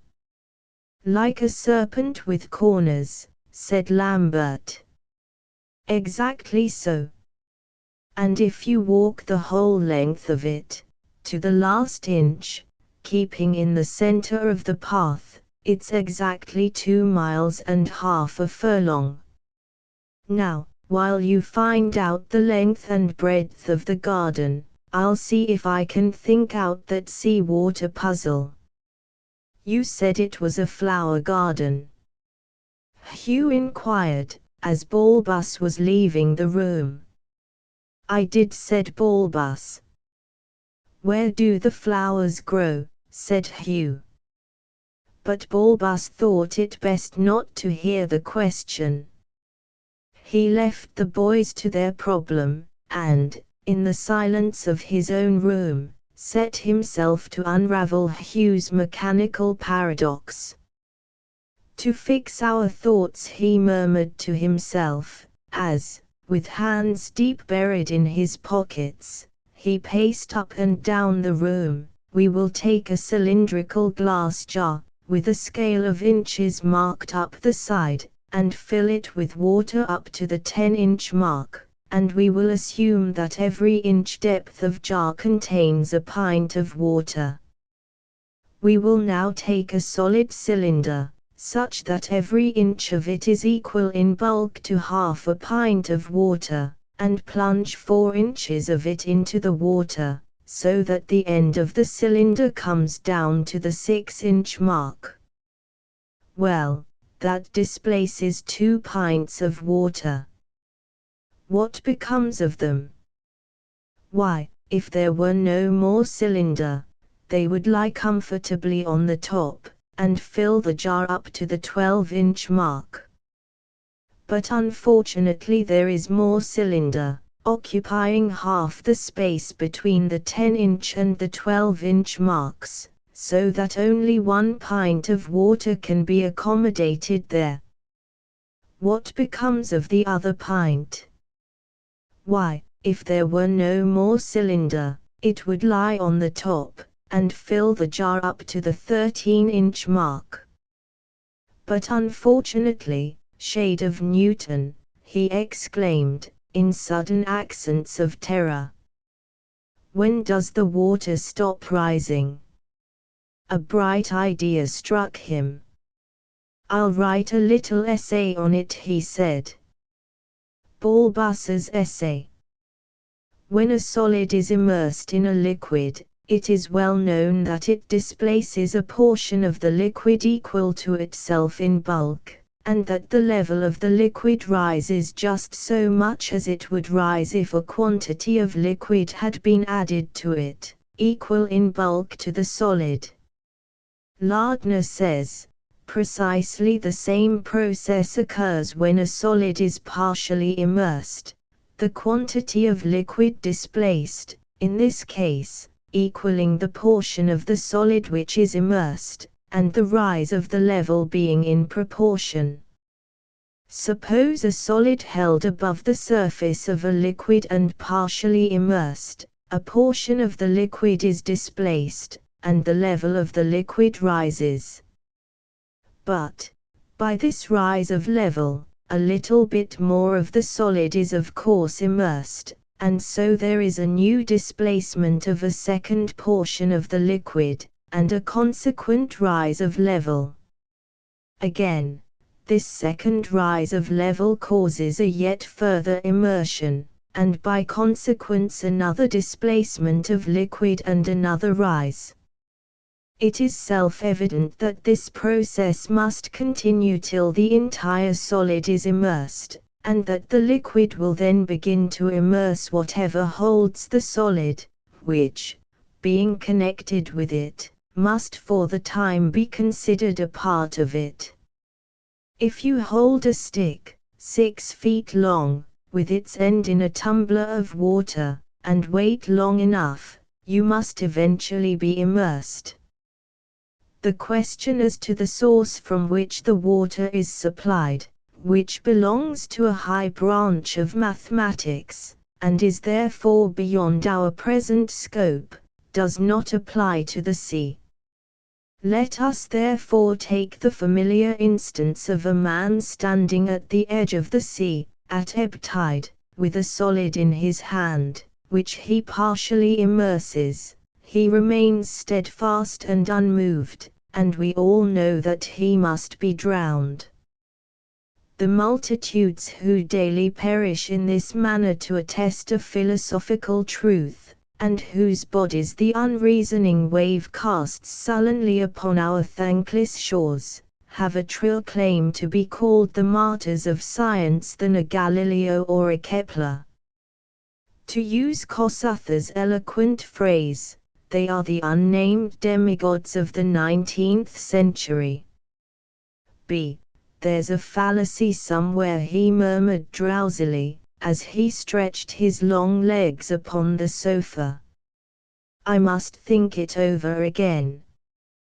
He closed his eyes, in order to concentrate his attention more perfectly, and for the next hour or so his slow and regular breathing bore witness to the careful deliberation with which he was investigating this new and perplexing view of the subject. He remains steadfast and unmoved. He remains steadfast and unmoved. Footnote B. Note by the writer. For the above essay I am indebted to a dear friend, now deceased. Not ex-Chelsea Buns. Yet, buns, and buns, and buns. Old song. How very, very sad, exclaimed Clara, and the eyes of the gentle girl filled with tears as she spoke. Sad, but very curious when you come to look at it arithmetically, was her aunt's less romantic reply. Some of them have lost an arm in their country's service, some a leg, some an ear, some an eye, and some, perhaps, all. Clara murmured dreamily, as they passed the long rows of weather-beaten heroes basking in the sun. Did you notice that very old one, with a red face, who was drawing a map in the dust with his wooden leg, and all the others watching? I think it was a plan of a battle, the Battle of Trafalgar, no doubt, her aunt interrupted, briskly. Hardly that, I think Clara ventured to say. You see, in that case, he couldn't well be alive. Couldn't well be alive, the old lady contemptuously repeated. He's as lively as you and me put together. Why, if drawing a map in the dust, with one's wooden leg, doesn't prove one to be alive, perhaps you'll kindly mention what does prove it. Clara did not see her way out of it. Logic had never been her forte. To return to the arithmetic, Mad Mathesis resumed. The eccentric old lady never let slip an opportunity of driving her niece into a calculation. What percentage do you suppose must have lost all four, a leg, an arm, an eye, and an ear? How can I tell? Gasped the terrified girl. She knew well what was coming. You can't, of course, without data, her aunt replied. But I'm just going to give her a Chelsea bun, miss. That's what most young ladies likes best. The voice was rich and musical, and the speaker dexterously whipped back the snowy cloth that covered his basket, and disclosed a tempting array of the familiar square buns, joined together in rows, richly egged and browned, and glistening in the sun. No, sir. I shall give her nothing so indigestible. Be off. The old lady waved her parasol threateningly, but nothing seemed to disturb the good humor of the jolly old man, who marched on, chanting his melodious refrain. Chelsea, listen, far too indigestible, my love, said the old lady.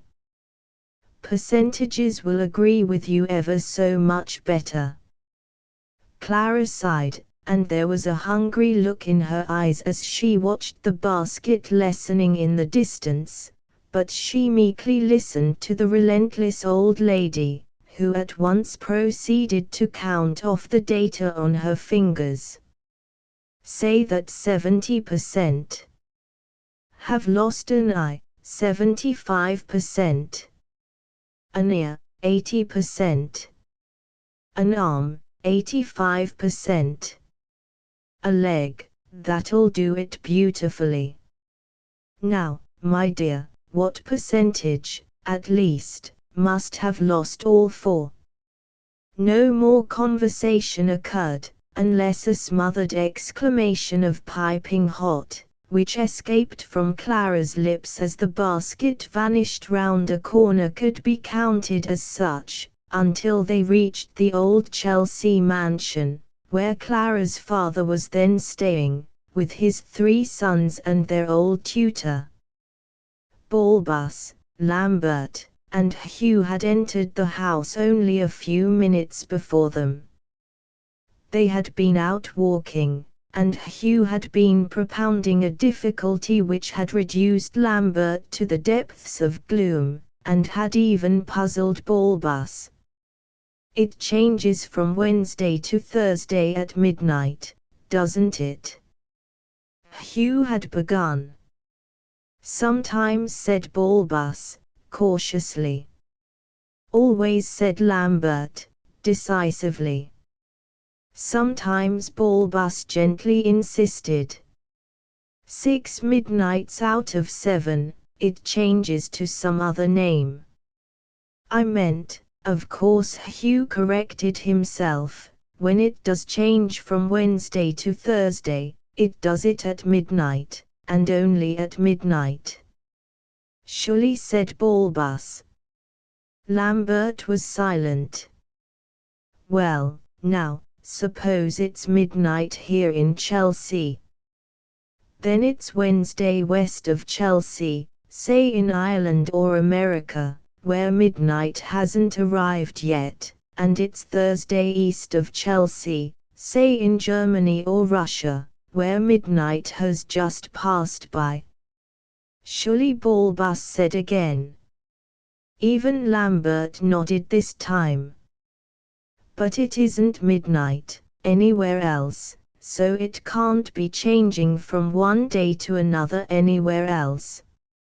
And yet, if Ireland and America and so on call it Wednesday, and Germany and Russia and so on call it Thursday, there must be some place, not Chelsea, that has different days on the 2 sides of it.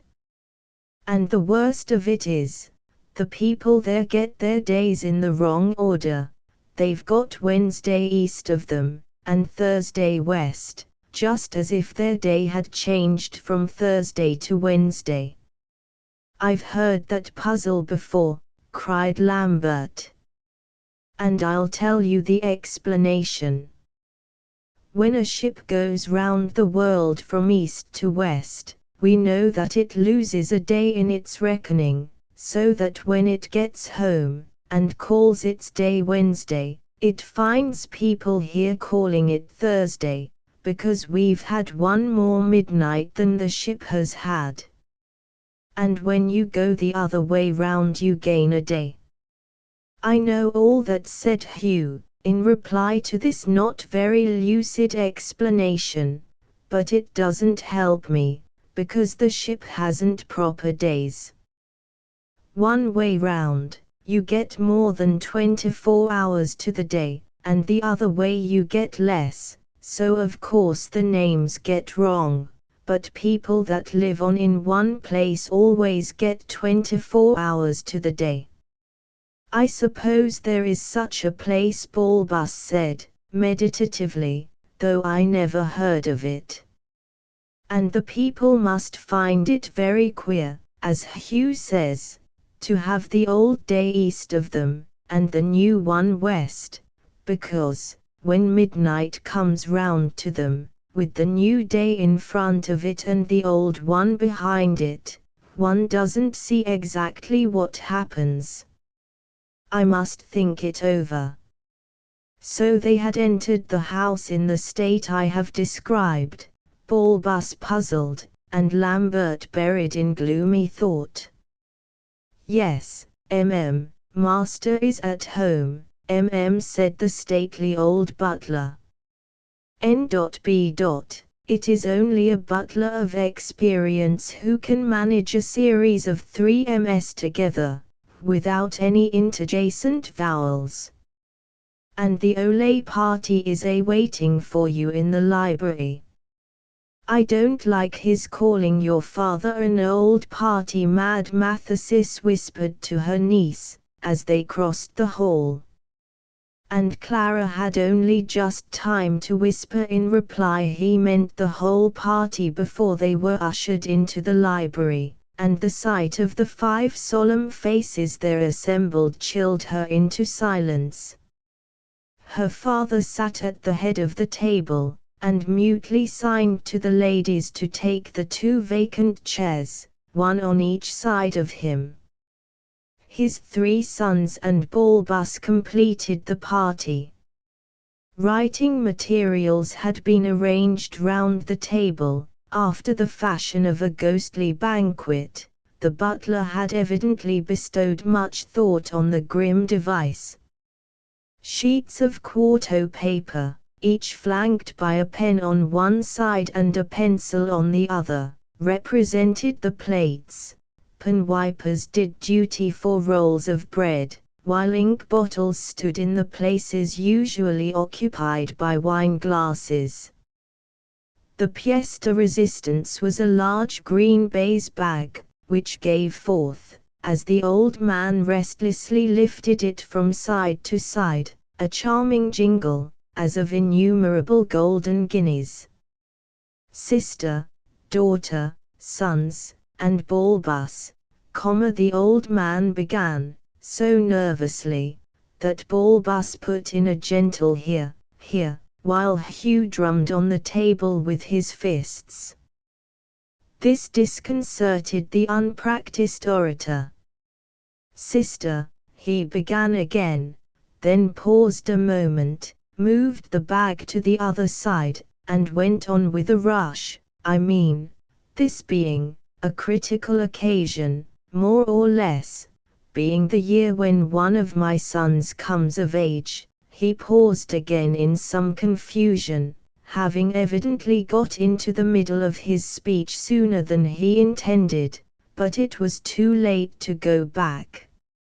"Here, here," cried Balbus.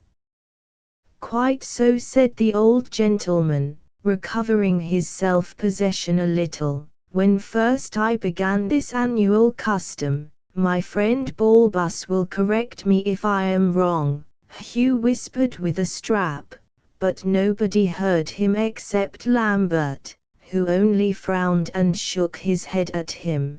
This annual custom of giving each of my sons as many guineas as would represent his age, it was a critical time, so Balbus informed me, as the ages of 2 of you were together equal to that of the third, so on that occasion I made a speech. He paused so long that Balbus thought it well to come to the rescue with the words "it was a most," but the old man checked him with a warning look. "Yes, made a speech," he repeated.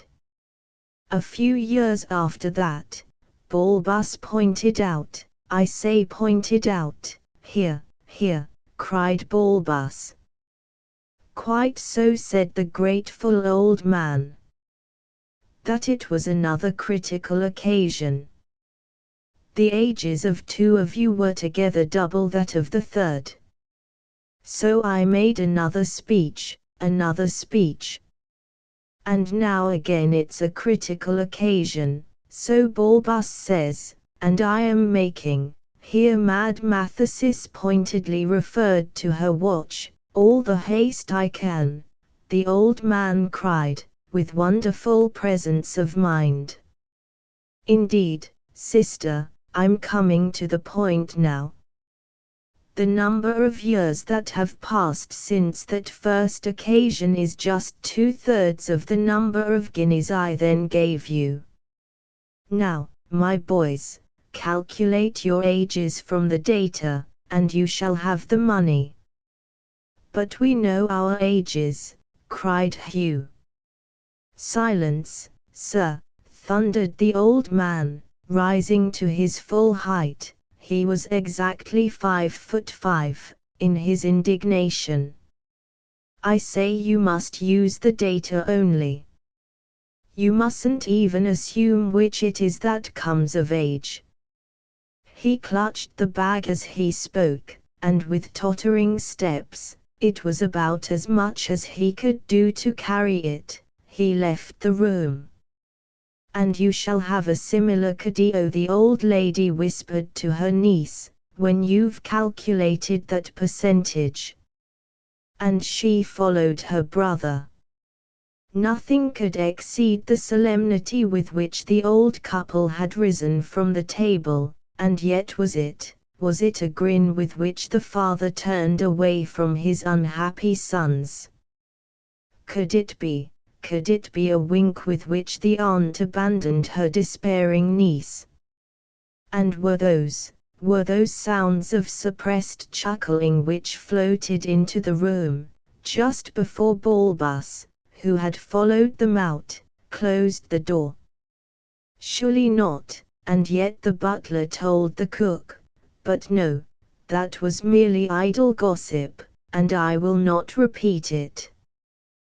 The shades of evening granted their unuttered petition, and closed not o'er them, for the butler brought in the lamp. The same obliging shades left them a lonely bark, the wail of a dog, in the backyard, baying the moon, for a while, but neither morn, alas, nor any other epoch, seemed likely to restore them to that peace of mind which had once been theirs ere ever these problems had swooped upon them, and crushed them with a load of unfathomable mystery. It's hardly fair, muttered Hugh, to give us such a jumble as this to work out. Fair? Clara echoed, bitterly. Well. And to all my readers I can but repeat the last words of gentle Clara, farewell. Appendix. A knot, said Alice. Oh, do let me help to undo it. Answers to knot I problem. 2 travellers spend from 3 o'clock till 9 in walking along a level road, up a hill, and home again, their pace on the level being 4 miles an hour, uphill 3, and downhill 6. Find distance walked, also, within half an hour, time of reaching top of hill. Answer. 24 miles, 6:30. Solution. A level mile takes a quarter of an hour, uphill 1:3, downhill 1:6. Hence to go and return over the same mile, whether on the level or on the hillside, takes a half an hour. Hence in 6 hours they went 12 miles out and 12 back. If the 12 miles out had been nearly all level, they would have taken a little over 3 hours, if nearly all uphill, a little under 4. Hence 3.5 hours must be within a half an hour of the time taken in reaching the peak. Thus, as they started at 3, they got there within a half an hour of 6:30. 27 answers have come in.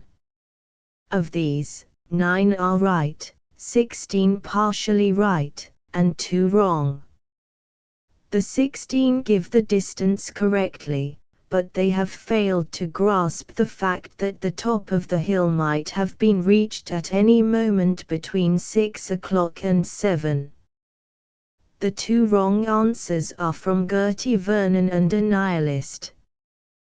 The former makes the distance 23 miles while her revolutionary companion puts it at 27. Gertie Vernon says they had to go 4 miles along the plain, and got to the foot of the hill at 4 o'clock. They might have done so, I grant, but you have no ground for saying they did so. It was 7.5 miles to the top of the hill, and they reached that at a quarter before 7 o'clock.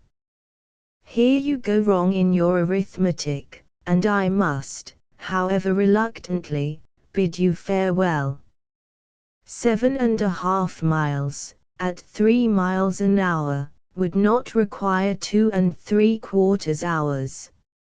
A nihilist says let x denote the whole number of miles, y the number of hours to hilltop, therefore 3y equals number of miles to hilltop, and x3y equals number of miles on the other side. You bewilder me. The other side of what? Of the hill, you say. But then, how did they get home again? However, to accommodate your views we will build a new hostelry at the foot of the hill on the opposite side, and also assume, what I grant you is possible, though it is not necessarily true, that there was no level road at all. Even then you go wrong.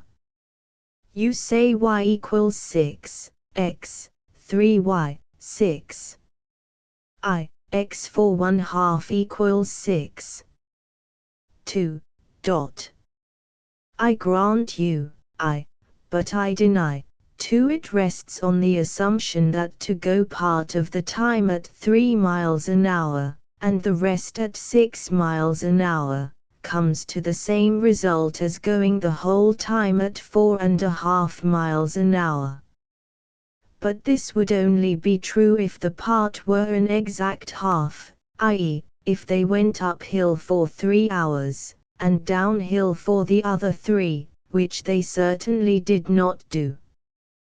The 16, who are partially right, are Agnes Bailey, F.K., Fife, G.E.B., H.P., Kit, M.E.T., Mizzy, a mother's son, Naram, a Redruthian, a socialist, Spear Maiden, TBC, Vizinershi, and Yak.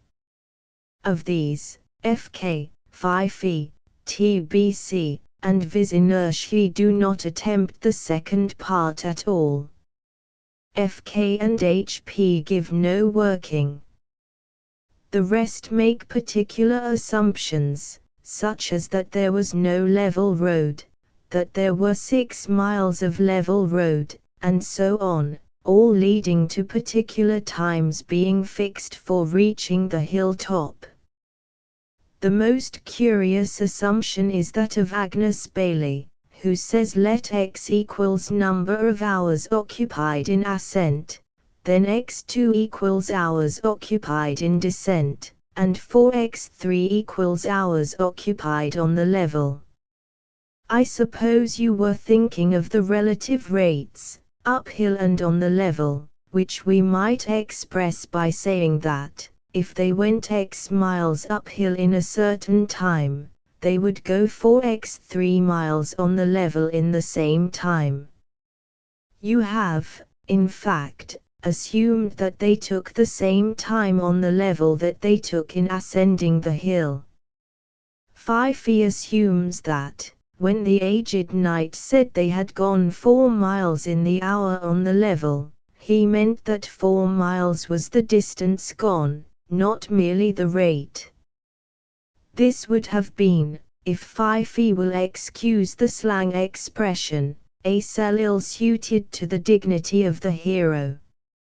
And now descend, ye classic 9, who have solved the whole problem, and let me sing your praises. Your names are Blythe, E.W., L.B., a Marlborough Boy, O.V.L., Putney Walker, Rose, Sea Breeze, Simple Susan, and Money Spinner. These last two I count as one, as they send a joint answer.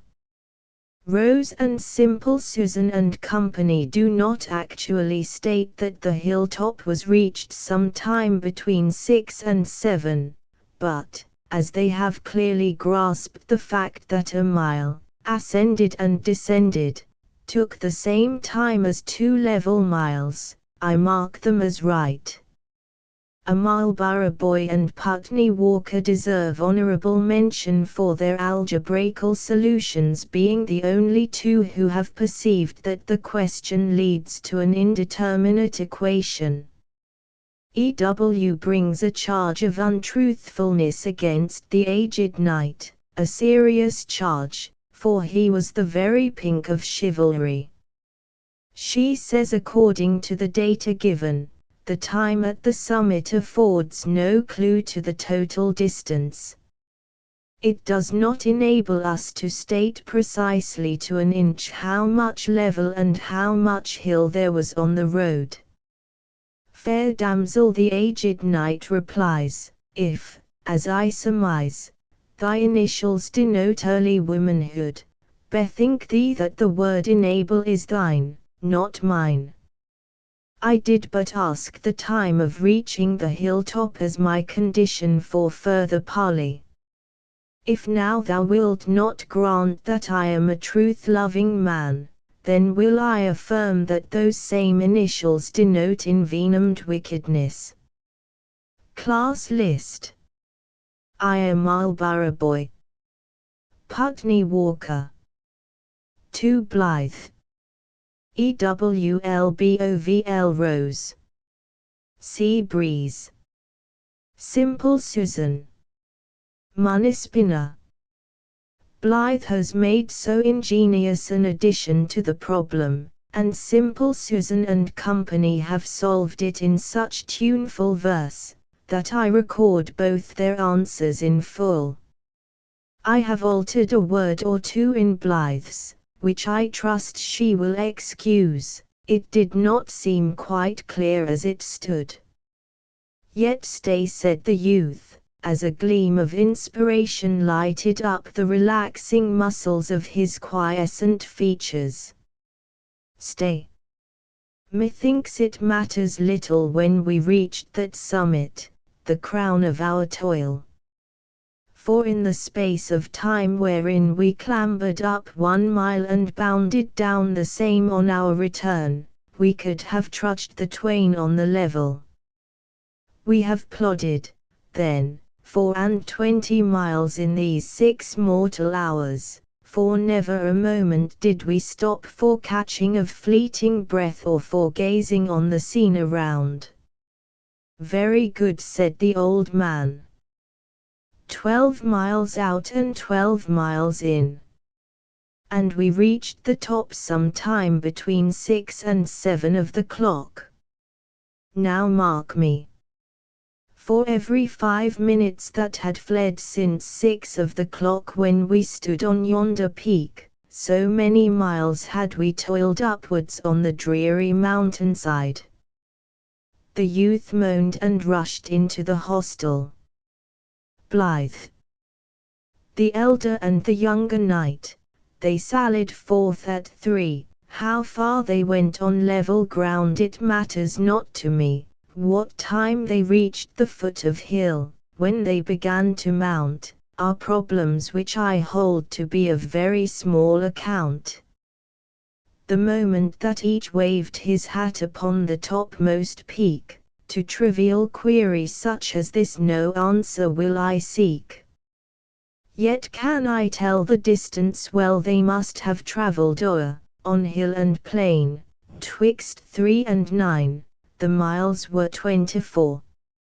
4 miles an hour their steady pace along the level track, 3 when they climbed, but 6 when they came swiftly striding back adown the hill, and little skill it needs, methinks, to show, up hill and down together told, 4 miles an hour they go. For whether long or short the time upon the hill they spent, 2/3 were passed in going up, 1/3 in the descent. 2/3 at 3, 1/3 at 6, if rightly reckoned o'er, will make 1 whole at 4, the tale is tangled now no more.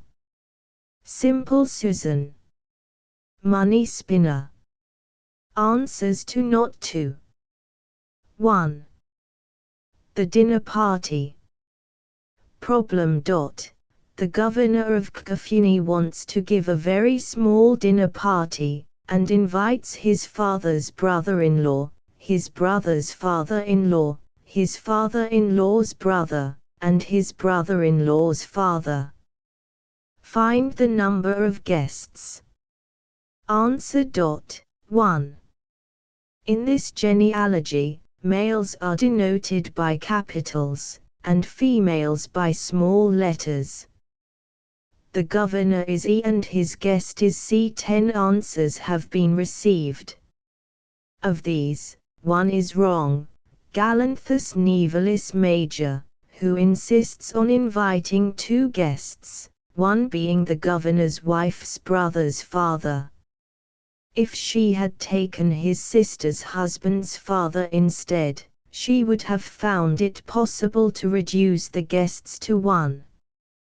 Of the 9 who send right answers, Sea Breeze is the very faintest breath that ever bore the name. She simply states that the governor's uncle might fulfill all the conditions by intermarriages. Wind of the Western Sea, you have had a very narrow escape. Be thankful to appear in the class list at all.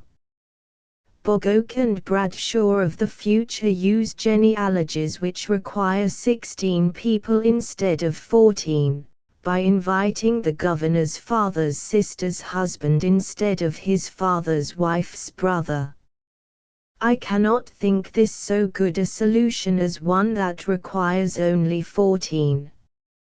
Caius and Valentine deserve special mention as the only 2 who have supplied genealogies. Class list. IB. Caius. Mathematics. Old Cat. Valentine. 2 Bogoke. Bradshaw of the future. 3 Sea Breeze. 2. The lodgings. Problem.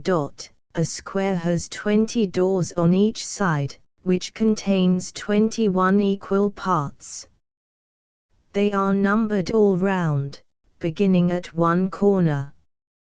From which of the 4, numbers 9, 25, 52, 73, is the sum of the distances, to the other 3, least? Answer. From number 9. Letter B number 9, B number 25, C number 52, and D number 73. Then AB equals square root 122 plus 52 equals square root 169 equals 13, AC equals 21, AD equals square root 92 plus 82 equals square root 145 equals 12 plus NBIE between 12 and 13. BC equals square root 162 plus 122 equals square root 400 equals 20. BD equals square root 32 plus 212 equals square root 450 equals 21 plus CD equals square root 92 plus 132 equals square root 250 equals 15 plus, hence sum of distances from A is between 46 and 47, from B, between 54 and 55, from C, between 56 and 57, from D, between 48 and 51. Why not between 48 and 49? Make this out for yourselves. Hence the sum is least for 25 solutions have been received. Of these, 15 must be marked 0, 5 are partly right, and 5 right. Of the 15, I may dismiss alphabetical phantom, bog oak, dynamite, Phi-Phi, Galanthus nivalis major. I fear the cold spring has blighted our snowdrop, Guy, HMS Pinafore, Janet, and Valentine, with the simple remark that they insist on the unfortunate lodgers keeping to the pavement. I used the words crossed to number 73 for the special purpose of showing that shortcuts were possible. Seabreeze does the same, and adds that the result would be the same even if they crossed the square, but gives no proof of this. Draws a diagram, and says that number 9 is the house, as the diagram shows. I cannot see how it does so. Old Cat assumes that the house must be number 9 or number 73. She does not explain how she estimates the distances. B's arithmetic is faulty. She makes square root 169 plus square root 442 plus square root 130 equals 741. I suppose you mean square root 741, which would be a little nearer the truth. But roots cannot be added in this manner.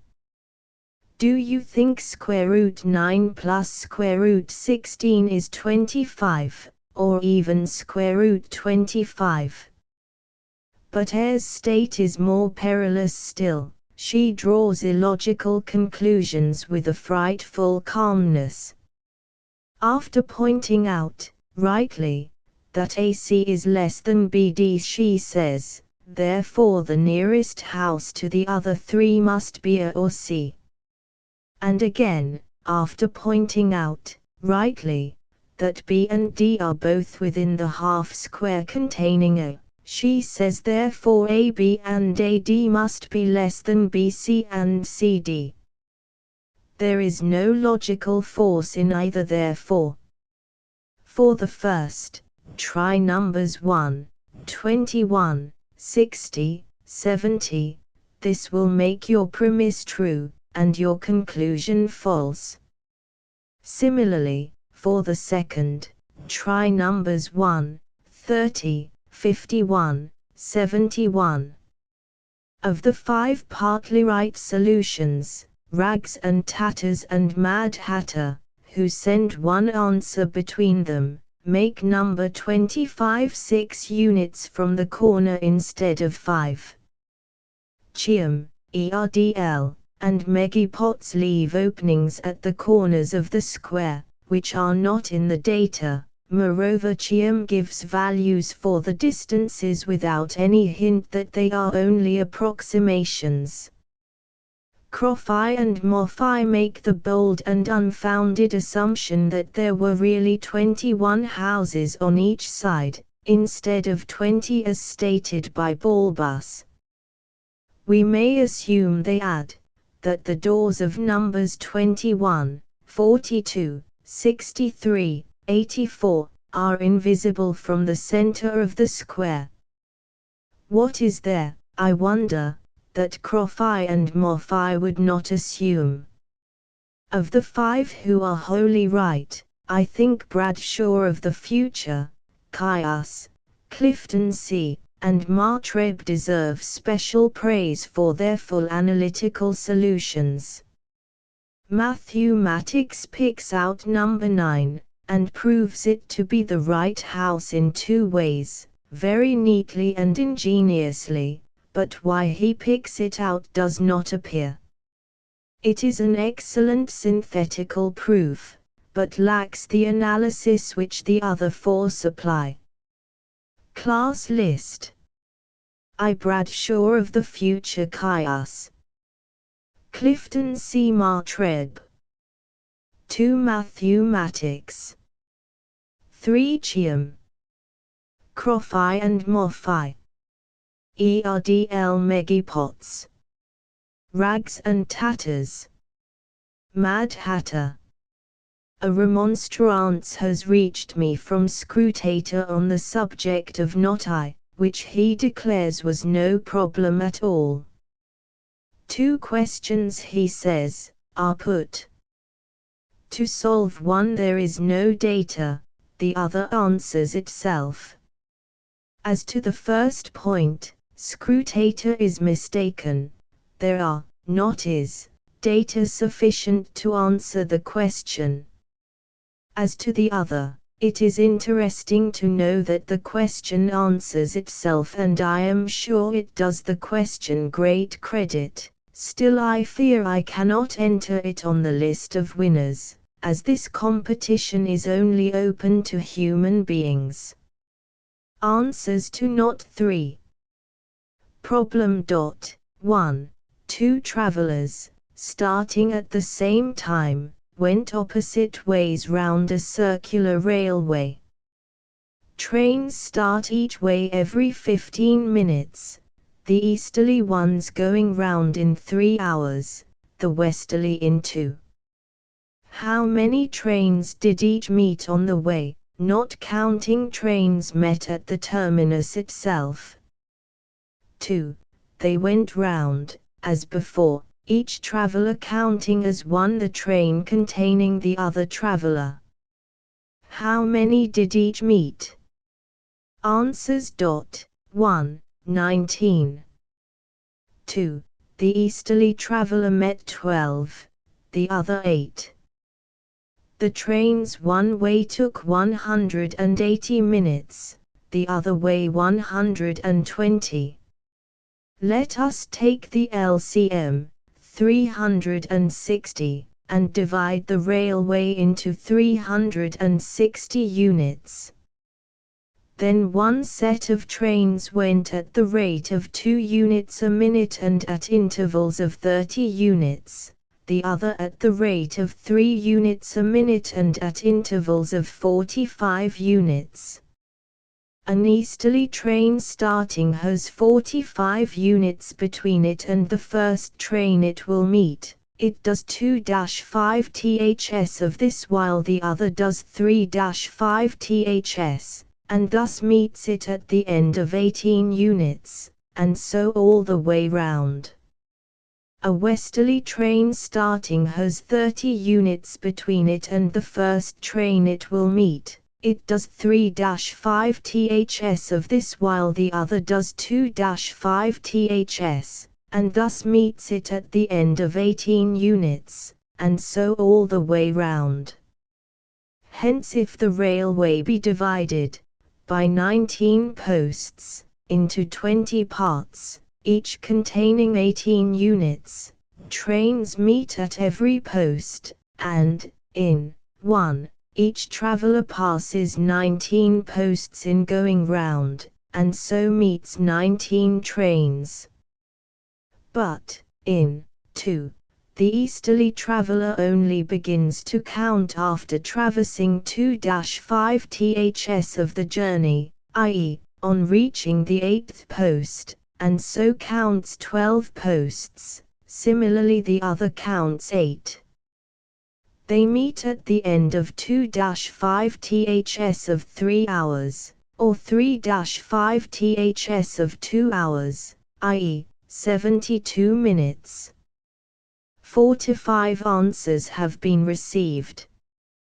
Of these, 12 are beyond the reach of discussion, as they give no working. I can but enumerate their names. Ardmore, E.A., F.D., L.D., Mathematics, M.E.T., Poo-Poo, and the Red Queen are all wrong. Beta and Rowena have got 1 right and 2 wrong. Cheeky Bob and Naram give the right answers, but it may perhaps make the one less cheeky, and induce the other to take a less inverted view of things, to be informed that, if this had been a competition for a prize, they would have got no marks. N.B. I have not ventured to put Ia's name in full, as she only gave it provisionally, in case her answer should prove right. Of the 33 answers for which the working is given, 10 are wrong, 11 half wrong and half right, 3 right, except that they cherish the delusion that it was Clara who travelled in the easterly train, a point which the data do not enable us to settle, and 9 wholly right. The 10 wrong answers are from Bo Peep, Financier, IWT, Kate B., Emma H., QYZ, Seagull, Thistledown, Tom Quad, and an unsigned one. Bo Peep rightly says that the easterly traveller met all trains which started during the 3 hours of her trip, as well as all which started during the previous 2 hours, i.e., all which started at the commencements of 20 periods of 15 minutes each, and she is right in striking out the one she met at the moment of starting, but wrong in striking out the last train, for she did not meet this at the terminus, but 15 minutes before she got there. She makes the same mistake in 2. Financier thinks that any train, met for the second time, is not to be counted. IWT finds, by a process which is not stated, that the travellers met at the end of 71 minutes and 26.5 seconds. Kate B. thinks the trains which are met on starting and on arriving are never to be counted, even when met elsewhere. QYZ tries a rather complex algebraical solution, and succeeds in finding the time of meeting correctly, all else is wrong.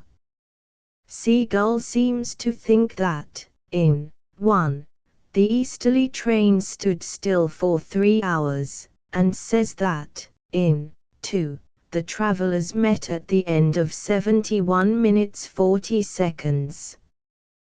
Thistledown nobly confesses to having tried no calculation, but merely having drawn a picture of the railway and counted the trains. In 1, she counts wrong, in 2, she makes them meet in 75 minutes. Tom Quad admits, 1 in 2, he makes Clara count the train she met on her arrival. The unsigned one is also unintelligible. It states that the travellers go 1-24 th more than the total distance to be traversed. The Clara theory, already referred to, is adopted by 5 of these, viz., Bo Peep, Financier, Kate B., Tom Quad, and the nameless writer. The 11 half-right answers are from Bog Oak, Bridget, Castor, Cheshire Cat, Geb, Guy, Mary, Emma H., Old Maid, RW, and Vendredi. All these adopt the Clara theory. Castor omits 1. Vendredi gets 1 right, but in 2 makes the same mistake as Bo Peep. I notice in your solution a marvelous proportion sum, 300 miles, 2 hours, 1 mile, 24 seconds. May I venture to advise your acquiring, as soon as possible, an utter disbelief in the possibility of a ratio existing between miles and hours. Do not be disheartened by your two friends' sarcastic remarks on your roundabout ways. Their short method, of adding 12 and 8, has the slight disadvantage of bringing the answer wrong. Even a roundabout method is better than that. Emma H., in 2, makes the travelers count 1 after they met, not when they met. Cheshire Cat and Old Maid get 20 as answer for 1, by forgetting to strike out the train met on arrival. The others all get 18 in various ways.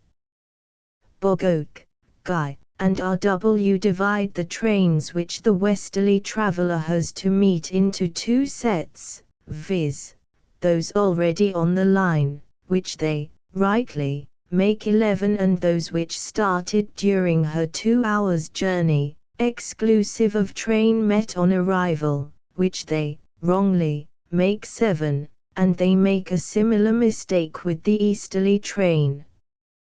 Bridget, rightly, says that the westerly traveller met a train every 6 minutes for 2 hours, but, wrongly, makes the number 20, it should be 21. Geb adopts Bo Peep's method, but, wrongly, strikes out, for the easterly traveller, the train which started at the commencement of the previous 2 hours. Mary thinks a train, met on arrival, must not be counted, even when met on a previous occasion. The 3, who are wholly right but for the unfortunate Clara theory, are F. Lee, GSC, and XB. And now descend, ye classic 10, who have solved the whole problem. Your names are A. Lesbanes, Algernon Bray. Thanks for a friendly remark, which comes with a heart warmth that not even the Atlantic could chill. Arvin, Bradshaw of the future, Phi Phi, HLR, JLO, Omega, SSG, and waiting for the train. Several of these have put Clara, provisionally, into the easterly train, but they seem to have understood that the data do not decide that point. Class list: IAE Lesbanes, Algernon Bray, Bradshaw of the future, Phi Phi, HLR Omega, SSG waiting for the train, 2 Arvin, JLO3, F. Lee, GSC XB answers to not 4. Problem. There are 5 sacks, of which numbers 1, 2, weigh 12 lbs. Numbers 2, 3, 13.5 lbs. Numbers 3, 4, 11.5 lbs. Numbers 4, 5, 8 lbs. Numbers 1, 3, 5, 16 lbs.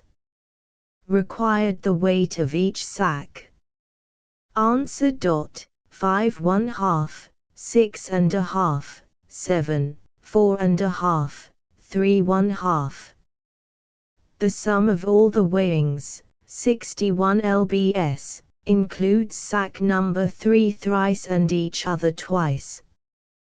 Deducting twice the sum of the first and fourth weighings, we get 21 lbs. For thrice number 3, i.e., 7 lbs. For number 3. Hence, the second and third weighings give 6.5 lbs, 4.5 lbs. For numbers 2, 4, and hence again, the first and fourth weighings give 5.5 lbs, 3.5 lbs, for numbers 1, 5. 97 answers have been received. Of these, 15 are beyond the reach of discussion, as they give no working. I can but enumerate their names, and I take this opportunity of saying that this is the last time I shall put on record the names of competitors who give no sort of clue to the process by which their answers were obtained. In guessing a conundrum, or in catching a flea, we do not expect the breathless victor to give us afterwards, in cold blood, a history of the mental or muscular efforts by which he achieved success, but a mathematical calculation is another thing. The names of this mute inglorious band are Common Sense, Der, Douglas, El, Ellen, Imt, JMC, Joseph, Not I, Lucy, Meek, MFC, Pyramus, Shah, Veritas. Of the 82 answers with which the working, or some approach to it, is supplied, 1 is wrong, 17 have given solutions which are, from one cause or another, practically valueless. The remaining 64 I shall try to arrange in a class list, according to the varying degrees of shortness and neatness to which they seem to have attained. The solitary wrong answer is from Nell. To be thus alone in the crowd is a distinction, a painful one, no doubt, but still a distinction. I am sorry for you, my dear young lady, and I seem to hear your tearful exclamation, when you read these lines, "Ah! This is the knell of all my hopes." Why, oh why, did you assume that the fourth and fifth bags weighed 4 lbs each? And why did you not test your answers? However, please try again, and please don't change your nom de plume. Let us have Nell in the first class next time. The 17 whose solutions are practically valueless are Ardmore, a ready reckoner, Arthur, Boglark, Bogoak, Bridget, first attempt, JLC, MET, Rose, Rowena, Seabreeze, Sylvia, Thistledown, 3/5 asleep, Vendredi, and Winifred. Boglark tries it by a sort of rule of false, assuming experimentally that numbers 1, 2, weigh 6 lbs each, and having thus produced 17.5, instead of 16, as the weight of 1, 3, and 5, she removes the superfluous 1.5 but does not explain how she knows from which to take it. 3/5 asleep says that, when in that peculiar state, it seemed perfectly clear to her that, 3 out of the 5 sacks being weighed twice over, 2/5 of 45 equals 27, must be the total weight of the 5 sacks. As to which I can only say, with the captain, it beats me entirely. Winifred, on the plea that one must have a starting point, assumes, what I fear is a mere guess, that number 1 weighed 5.5 lbs.